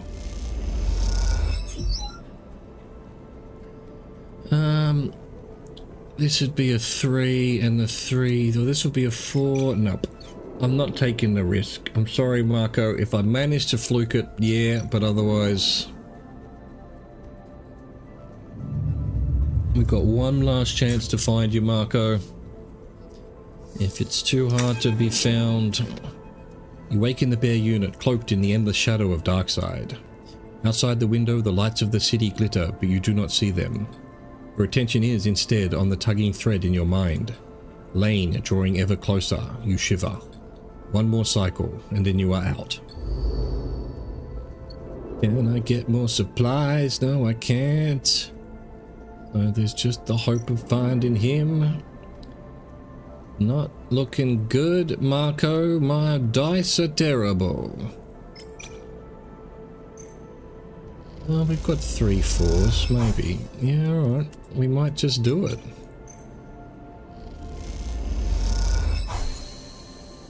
Done. Though you have no specific memory of it, there is something unpleasantly familiar about the place you have found yourself in. Among the many stacks units of the rise, framed by scaffolding and stretching away from Darkside's reflectors in a way that is only possible in 0G, you have found yourself in a cold corner. Here, a locked door is marked with Utsubo's sigil, a single eel curled back on itself, its mouth around its own tail. Ouroboros!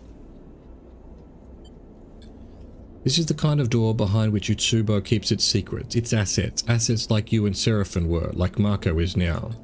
It's a door you have been watching, which is why you know there should be an enforcer lazily leant beside it, and why you know you only have moments before they come back. Break the door. Ah, minus stress, thank God. You drop a shoulder and push hard off the opposite wall, aiming for the edge above the lock where it will shear away. You slam into the door and it groans and squeals as the bolt mechanism buckles. You wrench the door aside. You're in. A dim corridor stretches out ahead of you, lined with doors on either side. The memory hits you almost immediately. Long cycles between jobs in a cell like this, awaiting Lane's arrival. Kept safe, a lie that you believed when you were first brought to a place like this. Most of the cells are dark, empty, but a warm glow spills from around one of the doors. You quickly approach and look in. Marco is tucked into an inset berth, a padded niche like those in any unit. His back is turned to the small window in the door. You slam the exterior lock release without thinking, Marco turning over to face the door as it hisses open. Sleeper, he freezes for a moment, unsure of your intentions. He raises a hand as if to protect himself, to put something between you and him. You betrayed us. Marco frowns, his arm still up. I didn't have a choice, Sleeper, he frowns. Why did you come here? To accuse me? He laughs. Marco pushes himself up out of the berth. Let's not do this here. You came for me? Let's go. He glances desperately at the door behind you. You back out into the passageway and Marco follows slowly, tentatively. Time to leave. Lucky me, Daichi floats in the corridor, a knife glinting his hand. I came to squeeze a little more information from Oren's prize here. He points the long knife at Marco, but it looks like I just got everything I need. He closes the gap, raising the knife. Now, stay still. I'd prefer to deliver I can't say it. I'd prefer to deliver you to Lane in one piece. Try to run. Less stress even. You spin away from the knife and feel it graze your side, slitting through your thick skin. But you do not stop. You kick hard for the doorway for the passageway, the lights washing over you in pulses as you do. Moments later, Marco and you are streaking through the passages of the rise in a haze, the pain fading but the fear holding strong, desperate to leave this place once and for all. You scum! You absolute scum! Why would I be able to come back here? I wouldn't. Alright, we've got no supplies, but we're gonna get stress and crew stress. Probably gonna lose some dice or something. I still don't really understand how that works, to be honest. City of Darkness, made it through Darkside Recon without getting caught. Well, technically I did get caught, kinda. Marco rises from his berth quietly. You haven't really spoken, the two of you kept busy by your own injuries and the constant fear that Daichi will find you. But so far he hasn't, and if Ankita is to be trusted, this is your final cycle on Darkside. You wait in silence, no one eager to speak. A deep fatigue has set in, and in this moment all anyone can do is wait for this excursion to be over. She's here, Marco nods at the doorway, where a silhouetted figure waits. Ankita looks at Marco and then at you, a raised eyebrow the only acknowledgement that you went against her advice. Lane is back on Darkside, we have to go now. Ankita looks tired, angry. We won't have another chance. Come with me, quickly, quietly. She turns and pushes out into the corridor. Cadet nods. Let's get the hell out of here. Ankita leads you across Darkside, not stopping to look back. The lights and passages flash by, but you barely notice them. All eyes are fixed ahead, on the way out. At some distant part of the station, Ankita stops at a docking bridge, a small freighter visible through the viewing windows. She slaps the door release and it slides open. She grabs your shoulder, looking into your eyes. Lane's focus will be on Darkside now. He needs to stop the infighting to shore up Utsubo. If you get out now, he won't follow.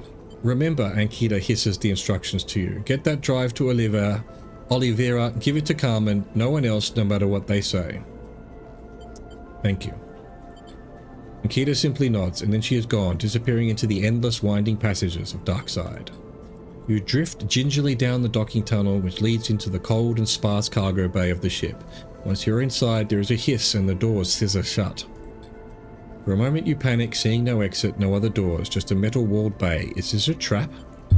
But the engines rumble to life, and you give in to your exhaustion. If Ankita has tricked you, at least you are leaving this place behind. Adios. And then you feel it, cold fingers reaching into your mind. You are so close, Lane's voice in your ear. You are here. A rustling, a shifting. I can't quite place you, can't quite put my finger on you, sleeper, but I know you are there. What were you doing here, hoping to confront me perhaps, or something else? A hiss. I'm right here, you coward, come and find me. I'll admit, I'm not quite ready for you, sleeper, a flicker and a spasm, but so soon this will all be over. A tone begins, shrill and inescapable. Let me show you, the tone rises. Lane is in the bay of the freighter, the pull of constant acceleration, a comforting pressure against his chest. Lane looks around the bay, taking it in slowly. He inhales the stale air deeply. Lane feels power, feels pride, the sense of control over another excites him. This is his desire. Lane lifts his right hand and turns it in the air, flexing his fingers in a satisfying wave.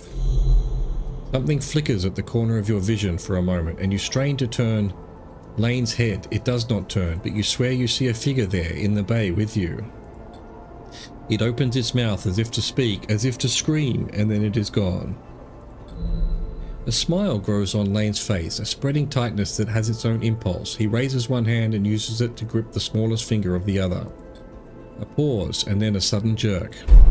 Lane snaps the finger back against the joint. His pain is instant, as is yours. It burns your vision away.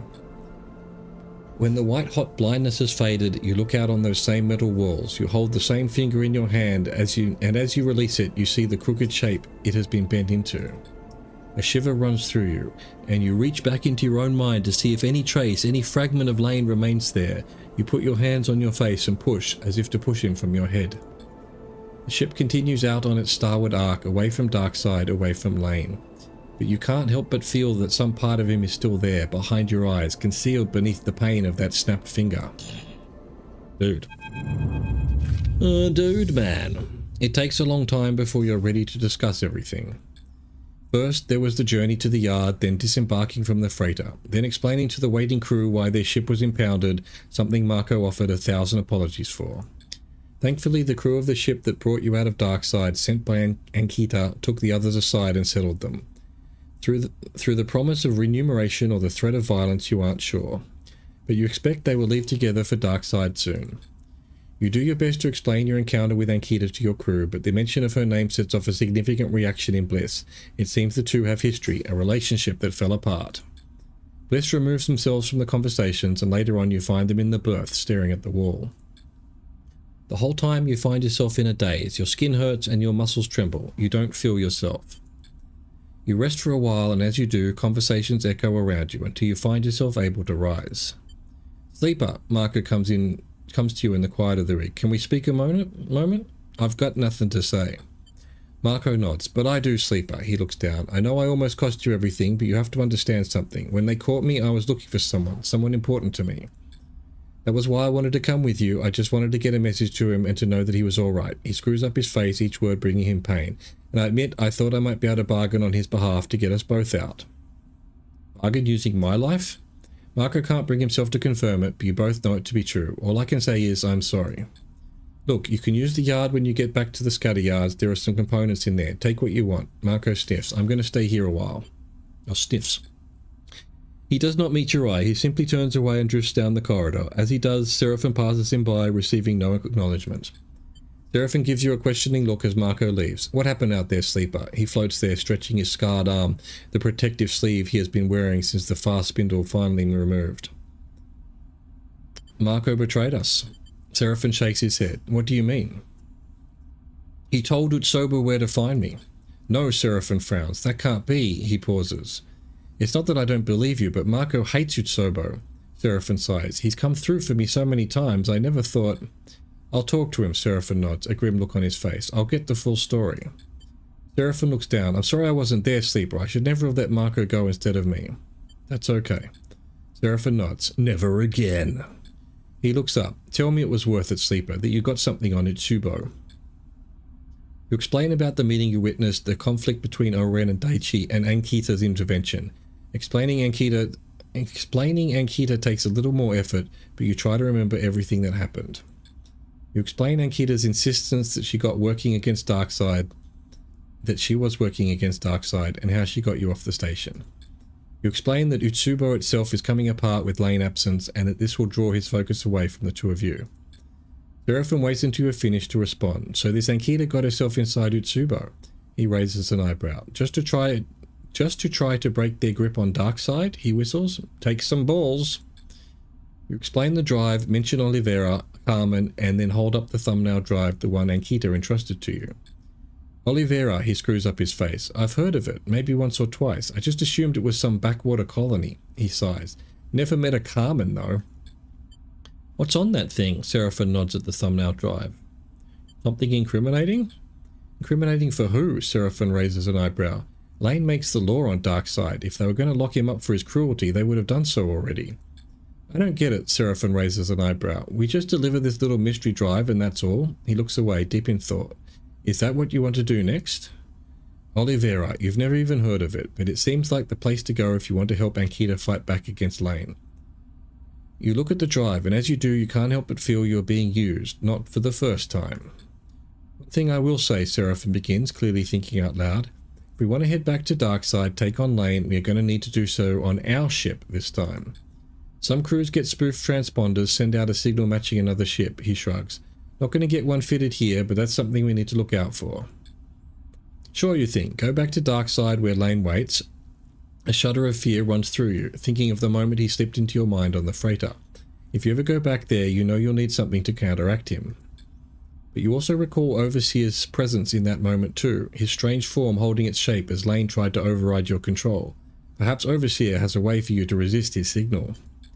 Your mind whirls with possibilities and problems. Is this really the right move to go back to the place that almost killed you twice, to take Lane on? Seraphim looks at you expectantly. What are you thinking, Sleeper? What if we leave the system? We need to prepare. I couldn't agree more, Seraphim shakes his head. Next time will be different. We will be ready. We will come up fighting and Lane won't have a clue what's hit him. We need work, we need a crew. Seraphim starts counting off his fingers. We need to take that thing to Oliveira and we need you strong, Sleeper. Speaking of, Seraphim takes out a box of components. I kept myself busy these past cycles working on the fabricator bays on the scutter yards. I figured you could use some spares. But first, Seraphim takes a calming breath. We rest.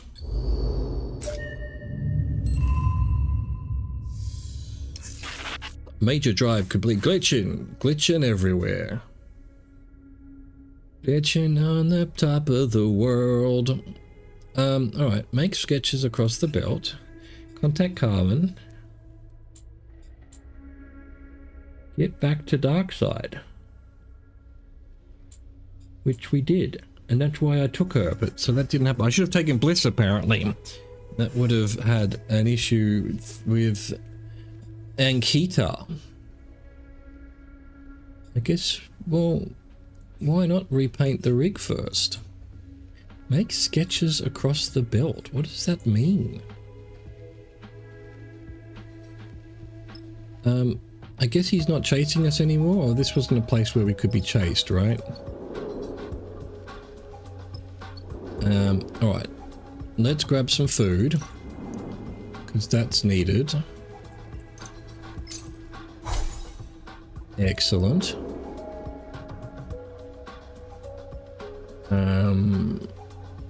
We need supplies. Do we just get some supplies? What's holding us back right now? What's the story? If I put this on supplies, and well, actually, let's not waste the cycle. Oh, wait, but no. We've got no way of making money here, do we?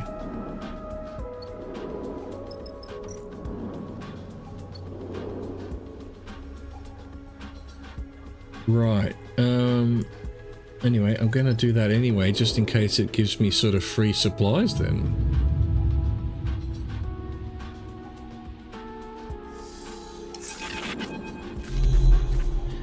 The darkness flows around you, and you know what comes next. Sleeper, the multi-part image of Overseer assembles itself in front of you. We must intervene in your current course. Intervene in what? The opening of your systems has breached a new paradigm. You are dangerously exposed. The voice is somehow both soundless and shrill. As we are sharing your hardware, that means we too are fatally exposed. The individual agent you encountered, we were almost completely erased by their attempts to seize control. Overseer's 3 heads nod eagerly in agreement. It's Lane. We have knowledge of this name from your memory banks. There is much of interest to us recorded there, though often partially and inconsistently. Overseer whirs unsettlingly. But yes, we can confirm Lane's role in this vulnerability. It is our understanding that the assumption of inevitability is incorrect. Overseer glows with bright veins of data. But in this state we cannot operate with full functionality. If we were to be recompiled in our correct configuration, we believe we would be able to calculate a new path. Our aim would be to close the vulnerabilities and reinforce your systems against future intrusion. This would ensure our safety within your system. 3 sets of eyes lock onto you. Would this also please you? How? We do not know. All 3 heads cock at an angle. We are aware we were built with certain capabilities, but we cannot access them until we are recompiled. We are confident that to a substantial degree that we will know how to complete the process once recompiled. 3 heads nod one to the other. Then recompile. The heads revolve thoughtfully for a moment. Without our originating codebase, we cannot recompile, Overseer flickers. If you are able to speak with a Solheim systems engineer, perhaps lead engineer Jakub Kandinsky, perhaps we could acquire it. The heads stare at you expectantly like 3 partially deconstructed puppies. Solheim is gone. Yes, the heads nod repeatedly. Of course, the heads continue nodding. We were, of course, aware of this. You look at the fragmented program, itself, its system, unstable and broken. You realize it is far worse off than you, and its collapse is almost inevitable. How could it possibly save you? It is a difficulty, Overseer flicks between poses, but all code bases are held in centralized Solheim facilities. They are Station F, how do you say that thing? 1, the CAN Channel Operations Center, and the Control Center of HAB-PEP, the Helion Asteroid Belt Photovoltaic Extraction Project. Overseer smiles helpfully. HAB-PEP, is that dark side? Overseer immediately latches onto the thought. Based on your memory banks, we believe so, correct. It occurs to you that this entire conversation is happening within your head. It is an unsettling feeling. Dark side is a city now. That is true. This is true, but its foundation is the HAB-PEP itself, Overseer chirps brightly. We understand that the individual seeking to overwrite you is stationed in the HAB-PEP itself. Overseer's 3 heads separate and turn inward as if in conference. The shattered heads turn simultaneously, unsettling in the directness in which they address you. But if you could access the HAB-PEP mainframe without making yourself known, we could reconstruct ourselves and gain the ability to reconstruct you. Theoretically, one of the heads adds. Theoretically, the other 2 heads conferred. Theoretically? Theoretically, the heads confirm again. The reassurances of a delusional Solheim protocol are barely reassuring, but if Overseer is correct, this may be your only option. We feel your doubt, but we must impress on you the importance of this. Please, Overseer's eyes flash, all 6 of them, if not for your sake, for ours. If you cannot find your way to the HAB-PEP before encountering this lane, you will surely be overwritten, and we would also share your fate. The heads rotate. We would not like this to happen. You sigh, exhausted from the conversation. Overseer gets the message. We will leave you to recharge, but please consider the path ahead. You come back to the ragged paneling of the bunks. Somewhere behind your left eye, the ache begins. You envy Overseer for its lack of body and the pain it causes. But then suddenly you wonder if in sharing your body, it shares your pain too. The thought makes you pity the broken protocol, its sense of time and place shattered. Perhaps you share more than you would like to admit. The path ahead begins to take shape. It seems a return to Darkside is inevitable, but you will need help to make that return. Sure. Alright, so that did give us some supplies. I think we just go for a journey. We just go for a journey. Alright, so what's this? The Hollow. Oh, here's Olivera. Right. Gotcha. Gotcha. You know, where? So there's one there. Alright, so it's just...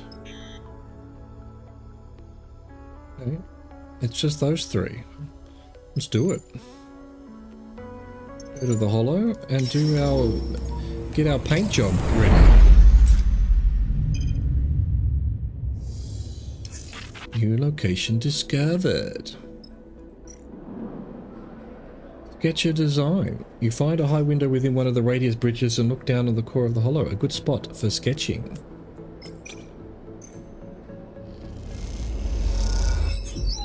We're just going to straight up do this immediately, are we? Beautiful. Right, ad time. See you in 3 to 5 minutes.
And we're back. You can't say we're not back because we're back. Let's see what this has done. So we've done that one. Oh, I've got 4 and I've not been using it. All right, so engage, or do we want engineer? I do like these doubles. I do. I think I'm going to go... I mean, you quite often get engaged, don't you? We're engaging. We're actually engaged. Beautiful. Have we got enough fuel to move on to the next one? No, we don't. Where do I buy fuel? Let's just fill the fuel. We've got plenty of money. We've got all the money. We've been working our tits off for all the money. In the parlance of our times.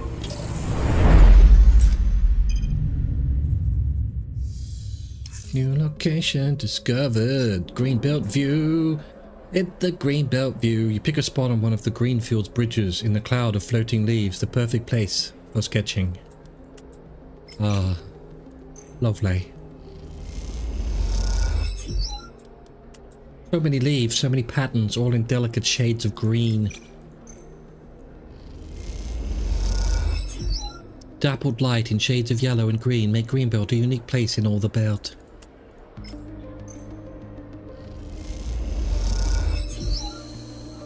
Beautiful. I don't think we'll have enough fuel, as always, to get to the next one. Ah. Alright, well, we'll buy some fuel so that we don't have to deal with rubbish.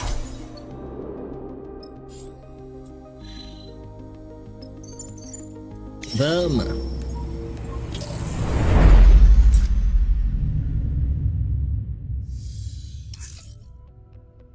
Cleared our glitches, which is good. Don't need to buy fuel here, or we can't even buy fuel there.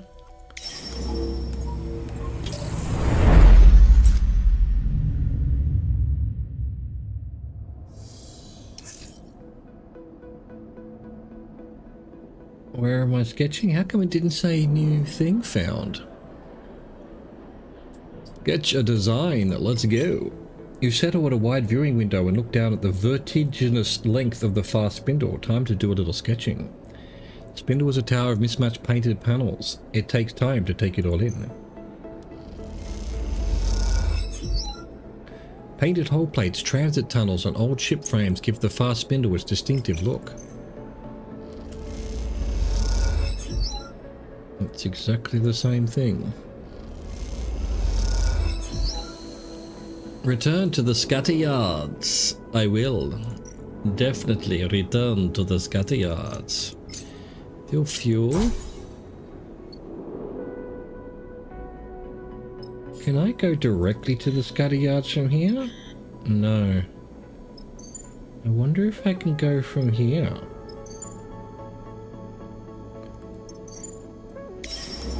I'm gonna see. Could be a huge waste of time. A massive waste of time. Come on. Yes, perfect.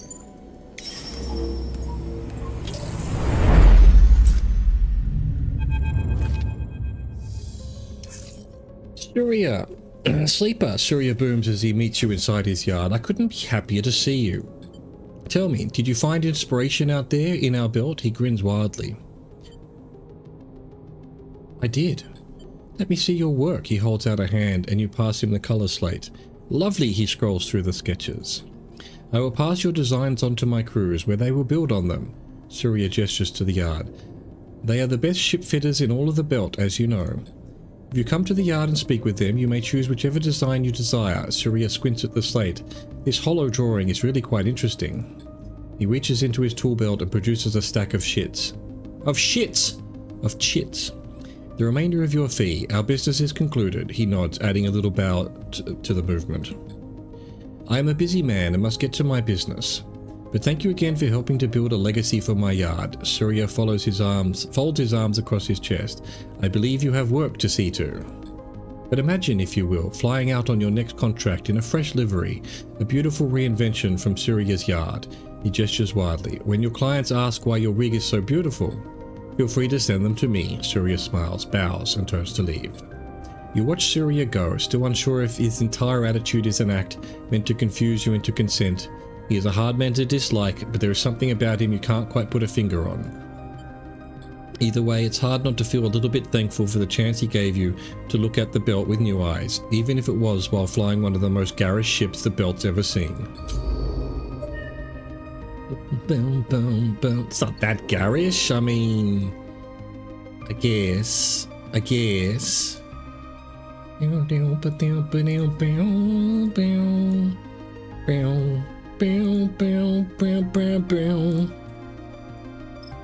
Right, let's see if we can get a new livery.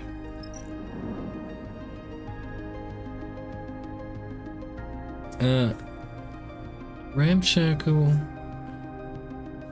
green belt, hollow paint. Alright, so ramshackle mix of colors and textures.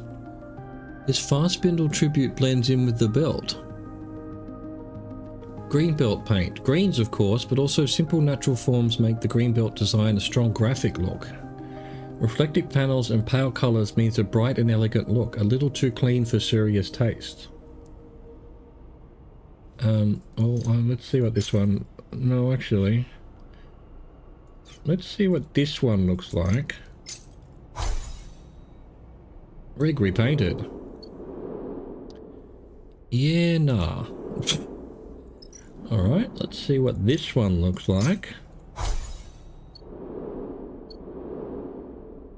Oh, God.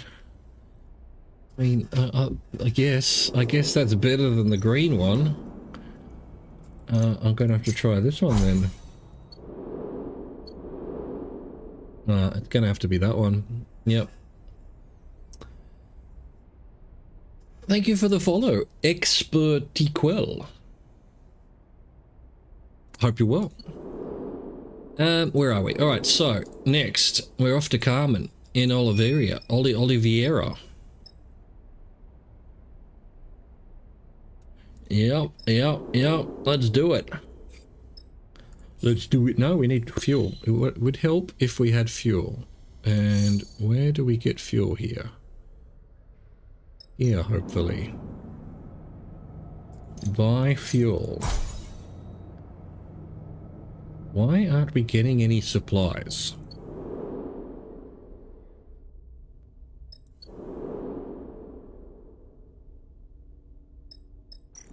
Let's try and get some supplies.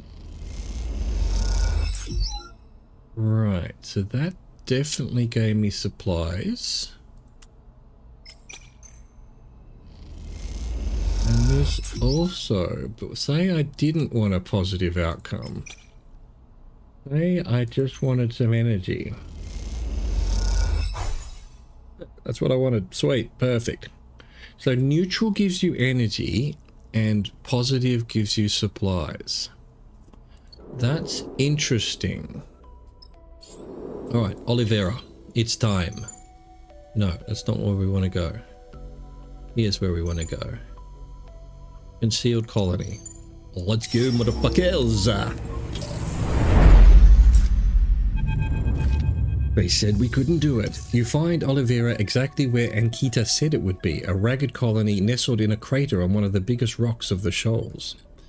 Seraphin gets no response to his initial broadcasts, and so you find yourself in a docking tunnel, the rig at one end, the colony at the other, with no idea what awaits you. I need you to get back on that ship and keep flying. You freeze in the dark tunnel, a figure in front of you holding a long gun at their hip. I'm serious. Xander, maybe? Hard-headed and quick-witted.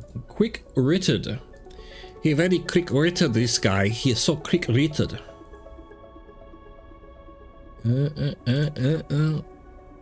Your eyes adjust to the dark, and as they do, you see a man, no, a boy, carrying a long, dark shape in his hands. I don't know how you found us, but you need to leave right now and forget this place. You glance over your shoulder and see Seraphin, his hands raised in front of him in a gesture of calm. Look, kid, we mean no harm. How about you go run and get someone?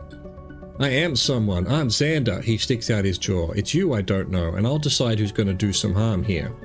He reaches across his chest and thumbs on a lamp he has lashed there. You blink in the glare of the bright light, shielding your eyes, and as you do, you see a flicker of confusion crossing Xander's face. He meets your eye with a look of shock and opens his mouth as if to speak, though no words emerge. We have something for Carmen. You notice the familiar name registered with Xander, adding to whatever confusion or question your appearance has provoked. You see his eyes taking in your sleeper body, his gun dropping a little as he takes his attention off it. Is this... He looks between you and Seraphin. Are you here for Flint? He pulls the gun closer to himself. I'll be honest, kid, we have no idea who you're talking about. Seraphim allows himself to drift a little forward. So how about you drop the gun so we can talk like adults? As Seraphim floats past you, he gives you a look that makes you nervous. Stay silent? Xander? A voice echoes along the docking bridge. Xander, what are you doing?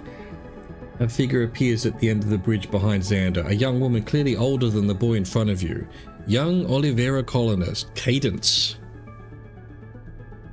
Cadence. Yeah, have your picture taken, Cadence, for my records. Found these two trying to sneak in, Cadence. Xander keeps his eyes on you and Seraphim as he speaks. Saboteurs, maybe. Was about to send them on their way, Xander grins. I assure you, we are not saboteurs, miss. Seraphim smiles at Cadence. Cadence sighs and glides towards Xander. Stop messing around with that welder. She snatches the gun out of Xander's hands, and as she does, both you and Seraphim reflexively flinch. Cadence looks at the two of you with a raised eyebrow and turns the gun so you can see it better. You notice the fuel tank and welding muzzle. It probably has an effective range of less than half a foot. Seraphim looks at Xander and rolls his eyes. Seriously? Cadence lowers the welder to her side and turns to Xander. Now's not the time. We just got an emergency broadcast from Carmen and Flint. Something's happened. Xander's attitude changes immediately. He turns to face Cadence, putting his back to you as if you just disappeared completely. What do you mean something's happened? I don't know. They went quiet in the shoals. All we got was a distress signal. Cadence raises her hands reassuringly. Don't get excited. They probably just had a technical fault on the ship, but we should check in anyway. We have to get them. Xander grabs the welder back and slings it over his shoulder. In what, Xander? Cadence sighs. They took our only functioning ship. The tender tied still in pieces in the hangar. Seraphim gives you a nudge and nods towards Cadence and Xander. This is your chance. We have a ship? Xander wheels around in the tunnel, squinting at you in thought. Seraphim moves past you, approaching them. We need to see Carmen, and it seems like Carmen needs our help. He looks between the two of them. So how about we stop messing around in this dingy tunnel and go get your friend? Xander turns back to Cadence. Them? Really? He rolls his eyes. We're not the only people on Oliveira. There must be other ships. You want to go looking? They're here now. Cadence looks at Seraphim. And they are generously offering to help. She smiles sheepishly. She smiles sheepishly. She smiles sheepishly by the seashore. She sells seashells by the seashore. Sheepishly she smiles. I can't say sheepishly she smiles. She smiles sheepishly. Sheepishly. Too many shushes. Fine, Xander folds his arms. But I'm coming with you. Fine by us. Seraphim takes his head and looks at you. Come on then. You both turn and head back into the ship, Seraphim whispering as you do. What kind of backwater has Anika? What kind of backwater has Ankita sent to us? He sighs. That kid thinks he's some kind of sheriff. He's just a kid. Yeah, a kid with a heavy industrial equipment. What are we talking about? Xander catches up with you and Seraphim. His mood seems buoyed by the prospect of boarding a ship. You wonder how often he gets to leave Oliveira. You. Seraphim snickers. Xander looks genuinely hurt for a second. Wait up. You turn back to see Cadence gliding up the tunnel. I changed my mind. I'm coming too. Cadence, come on. Xander rolls his eyes. Carmen and Flint need techs, not a chef. What are you going to do out there? Seraphim cuts in. He always is rude to you? He gives Xander a look, shaking his head. She wants to come, she can come, right? He looks at you. You pause, but Seraphim doesn't seem to be waiting for confirmation. You are slightly thrown off by his eagerness to be helpful. It's the first time you've actually seen him be welcoming to anyone coming on board the rig.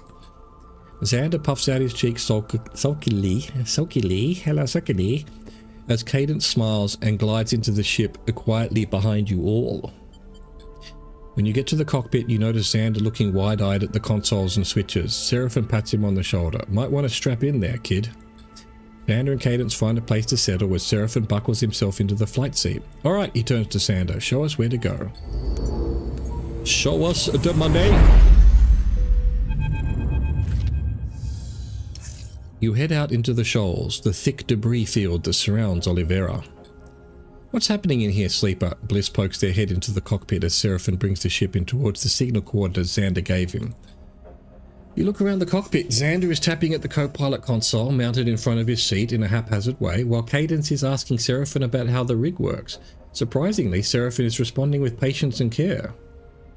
They'll help us find Carmen. If you say so, Bliss looks over at Seraphine and Cadence. Is Seraphine smiling? They shake their head. Something is going on. Bliss turns back to you. Junie is working on the ship's wiring and won't respond to my messages. She's probably in the walls somewhere, hooked up to the main line. They smile a weak smile. I'm here, so how about you tell me what we're doing out in the middle of nowhere? Quiet! Seraphine's voice cuts through the chatter. Is that? He gestures out into the debris field at a sparking, ragged-looking shape tucked beside a rock.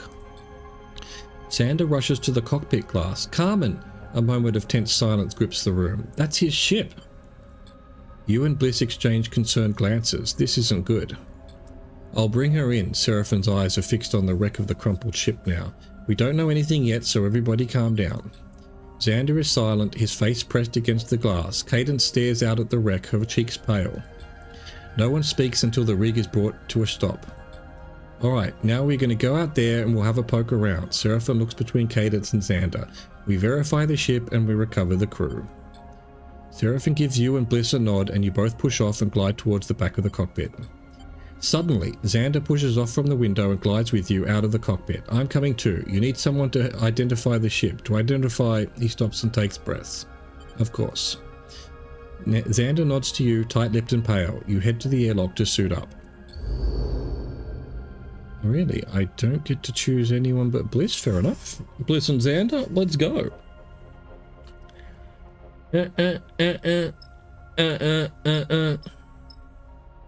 Alright. See what's happened. Wreck assessment. If you want to have any hope of recovering Carmen and Flint, dead or alive, you'll need to start at the wreck and work your way out. Search the ship or reconstruct events. Looks like we are reconstructing events.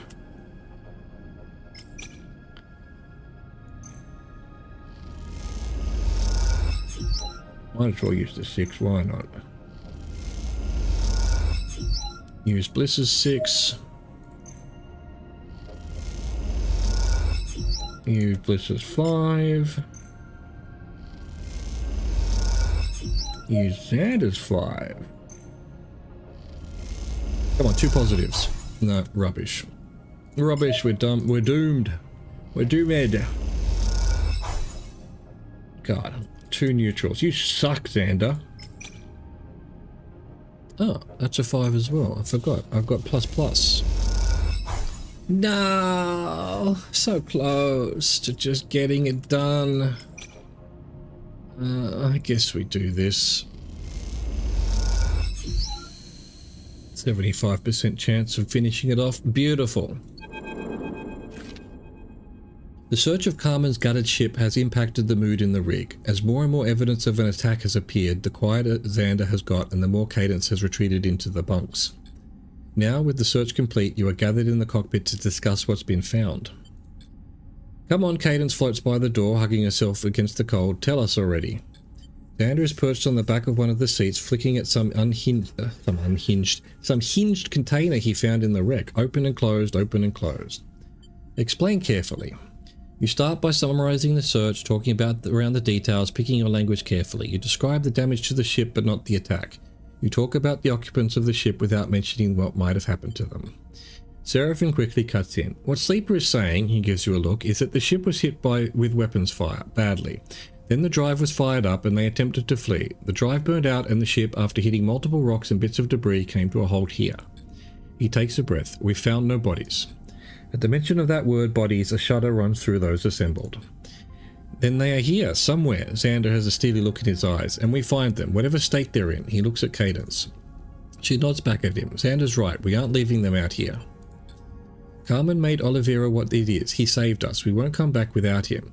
She shivers and looks at Xander. He would do the same for us. Based on the damage to the ship, Seraphine begins. They're almost certainly dead, we get it, Xander cuts him off, but there are debris trails leading away from the ship, I've seen them. There are, Seraphine holds his hand out in a calming manner, but those could be from secondary explosions or depressurization. We picked the wrong trail and it could lead us in circles, cycle after cycle. Then we better pick the right one, Cadence has Xander's steely look now too. She stares directly at Seraphim, challenging him to answer back. He sighs. Then that's what we'll do. He looks at you with resignation. Whatever happened here, you won't be leaving until you see its end. God damn, we've got locations everywhere. Debbie Trail. Alright, always go left, I guess. This is the leftmost one. We've got no dice. Starward Trail. One of 3 possible trails. It's impossible to know which is the right one without exploring them further. Anything going to give me map debris? I mean, Intuit? No, apparently not. Rimwood Trail and Sunward Trail. But they're all interface. Okay, I don't see why not trying the 2.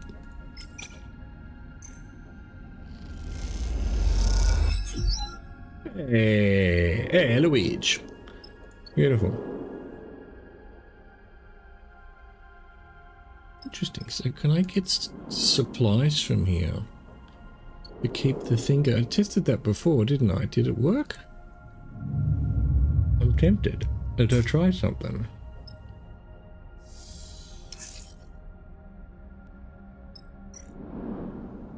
Like, I haven't got a 4. If I had a 4, I would do it. Has anyone got a 4? No. Could use their 6s, I suppose. Anyway, we're testing. We're doing this one.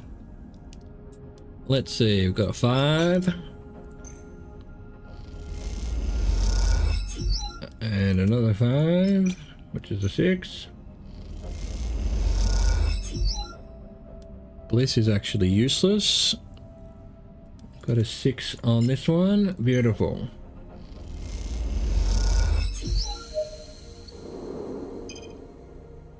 New location discovered. Oh. Guess we keep doing that then. Now Bliss is useful. You love to see it. Get it done, Bliss.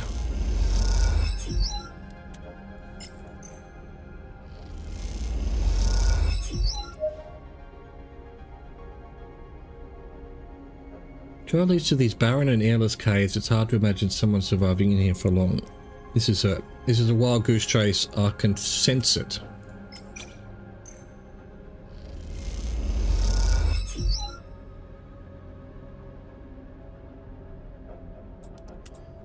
Might as well just use this. And you know what? Might as well do this as well. What's the damage going to be? Oh, it's positive anyway. Let's see what a negative does.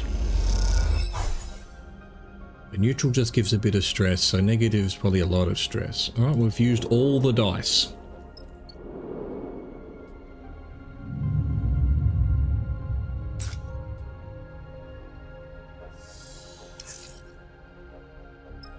Alright, it's probably a waste. I just want to see what doing a 100% positive, whether this increases our supplies. Does. That's fucking great. Excellent. So we can sort of essentially go forever here. In a way. I guess we'll rack up stress a bit too much, but... Continue here. What we got? We've got a 6. We'll take it. Xander proving himself completely useless. When the Starward Trail led to the caves, a little hope was kindled in the hearts of the crew, but after plumbing the depths of these dark passages, that hope seemed snuffed out. Xander has struggled on in silence, only speaking to update Cadence on the lack of news via the cockpit comms link. But he speaks now, quietly at first, and then with increasing urgency. A light, sleeper. I see a light, and with that he kicks off hard from the wall and darts down a dark tunnel with reckless speed. You follow, but the tunnels are winding, and you quickly lose Xander around a corner. You kick off from the same wall trying to close the gap, but when you come around that same corner you can't find Xander anywhere. And then you see it, through a thin slit in the cave wall, a flickering, fading light. You cross over to it and see scratches and chunks scraped out of the rock. Someone has dragged something through here. Push through. You push away some of the floating rock and squeeze yourself into the gap. As you do, you watch the light pulsing inside the cave, setting the cracks and shapes of the rock in sharp relief. You search those shadows for something recognizable, but the light source remains out of sight, excuse me. And then you are through. You steady yourself against the wall and look towards the light. There, beside a fading emergency lamp, floats a body, its head instantly striking you as strange and misshapen. You know immediately this must be Carmen. His head is shrouded in an emergency helmet, inflated around him like a balloon, while an oxygen canister floats nearby, attached by a tube. His eyes are closed, his body still. You try to settle your gaze on his chest to see the telltale rise and fall. And then the light catches something else, something broken and skeletal nearby, a face with bright eyes watching you. A sleeper, another sleeper. They watch you with lit irises, one's just like yours. Their torn face reveals no emotion. They pose crouched, coiled even, like a spring ready to strike. Flint, a quiet and desperate sleeper. I knew Flint was a sleeper, that's why Xander recognized me. You are both frozen, unsure, afraid, nothing moves. Your eyes trace the damage to their suit, to their body. They look broken, worn down, and you wonder if this is how you look to others, if they flinch when they see you as you feel the need to now. Carmen, Xander's panicked voice cuts through the silence. He rushes forward to the floating body, and as he does, the other sleeper pulls away from the wall, like a statue coming to life. For a moment, you go to intervene to save Xander from this skeletal figure, but the sleeper falls on Xander to embrace him, and Xander returns the hug. You float, stunned, watching as Xander begins to carry Carmen's body from the cave with Flint, the sleeper, guiding him. Carmen is stable. Cadence comes from the room that has become a makeshift medbay. She looks between you and Seraphim. Thanks to you. Glad to hear it. Cadence smiles a bright smile. We should head back to Oliveira, Seraphim cuts in. He places a hand on your shoulder and steers you away towards the cockpit. Once you're out of earshot, Seraphim turns to you. Did you know Flint was a sleeper? I suspected. Seraphim nods. He pauses. I don't want to be suspicious. I was just surprised, that's all. Seraphim glances back towards the medbay. They look different. What do you mean? I don't know, he sighs. Just something I wish they'd mentioned. I'll go get her started up. He pats you on the shoulder and heads to the cockpit. Let's just keep an eye on them, okay? Okay. He leaves you floating in the corridor, unsure what to think. Flint is the first sleeper you have met since you escaped the program, and at this point those memories are little more than fragments and fictions. As the rumble of the drive runs through the ship, you can't help but feel a little concerned for what this might mean. God dang, we did it, we survived. Let's get back to Oliveira, where they serve Oliveira oil, of course. You are left alone with Xander and Seraphim in the docks while Carmen is carefully carried from the rig by Flint, guided away into one of Oliveira's many tunnels and passages. Okay, I believe you, Xander shrugs his shoulders. Seraphim raises an eyebrow. Believe us how? That you aren't saboteurs. He shoots you a sheepish grin, although you never know. I appreciate that. No problem. He nods to you with the kind of seriousness that only children possess. Tell me, kid, Seraphim folds his arms. Why are you so protective of this place? I mean, no offense, but who'd want to sabotage a tin pot colony in the middle of the shoals? Xander bristles at the comment, but controls his anger. You don't get it. Oliveira is a refuge. A refuge. Why do you think we're hiding all the way out here? He glances at you and then back at Seraphim. I would have thought you'd understand what's at stake here. You've seen Flint. Seraphim pauses, unsure of how to respond. He looks embarrassed into silence. Look, Xander says, playing the peacemaker.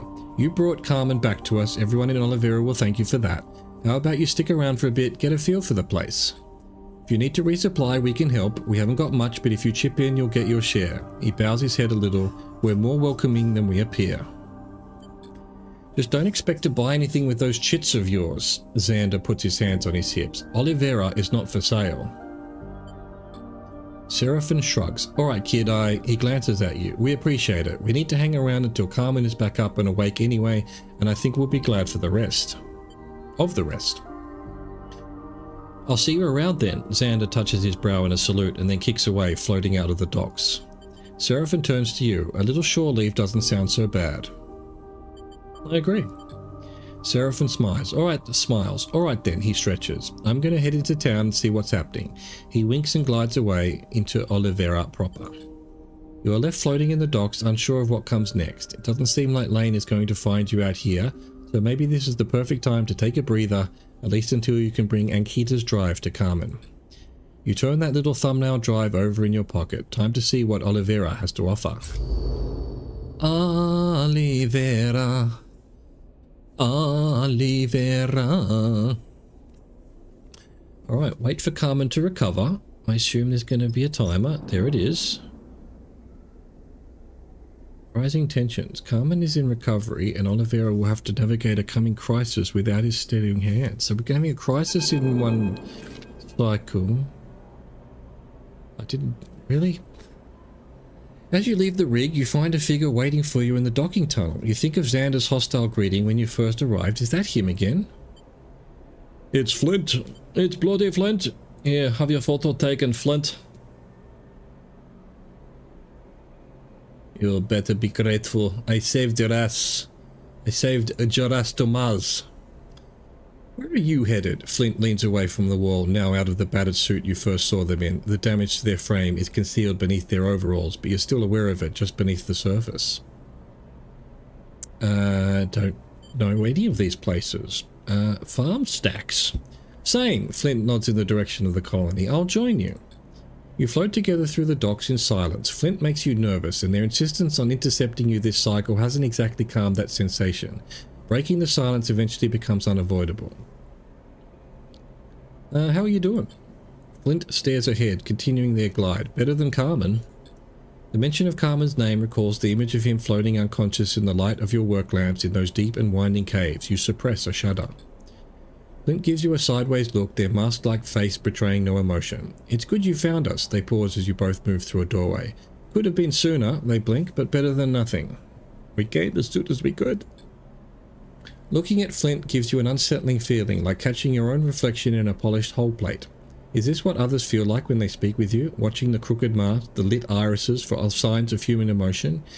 Interpreting the stuttering emulations of facial expressions? I'm whispering. I'm not whispering. What's the word?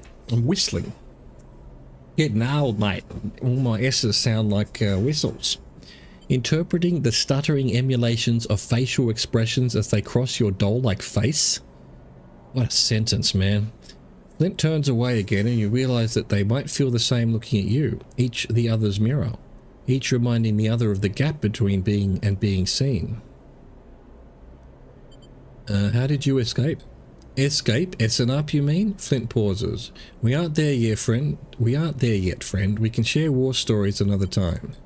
You arrive together at the winding entryway to the farm stacks, the gulping pulse of irrigation pipes humming in the walls. So, sleeper. Oh, that's bad.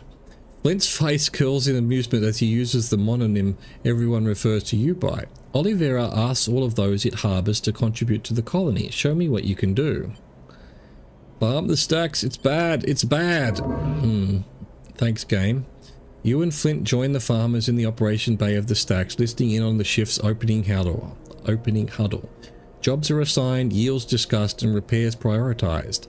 You go to work with the others, clambering into the guts of one of the stacks to repair an irrigation pipe, then joining another team running a chemical analysis of the crop.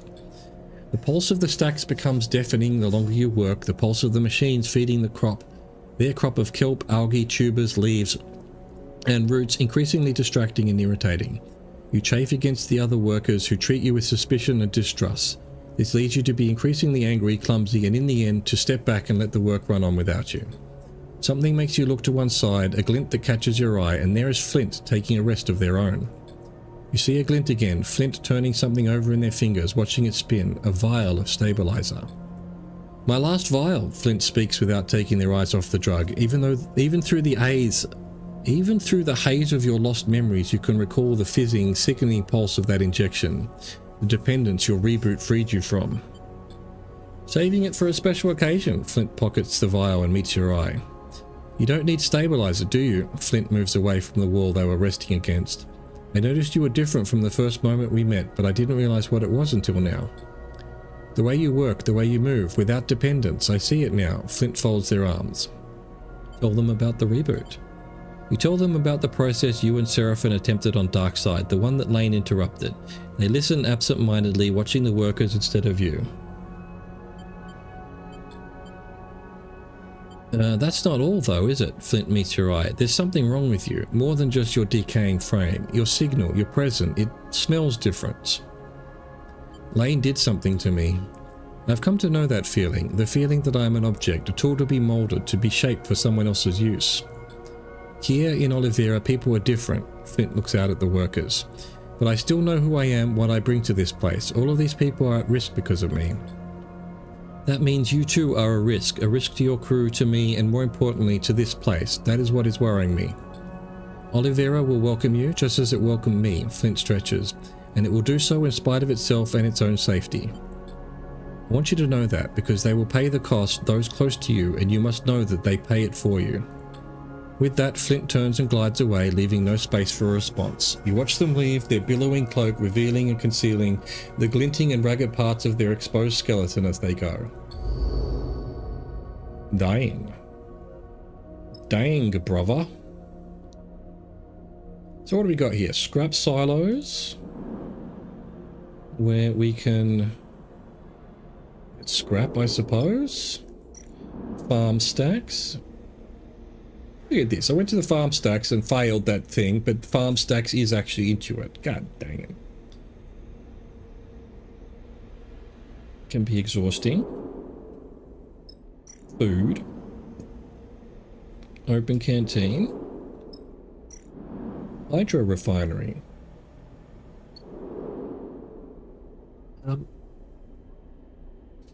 I think that's where we're going to leave it for today. I imagine there's probably only a couple of hours left to go, but yeah, let's see. So this was the 4th stream. None of the streams have been more than 4 hours. And probably because I'm reading it out loud, going a little bit slower than expected, and it's expected to take 12 hours, this game.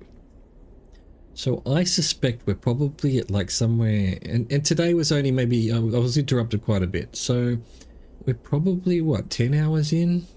Something like that, really, you know, so there's probably another couple of hours.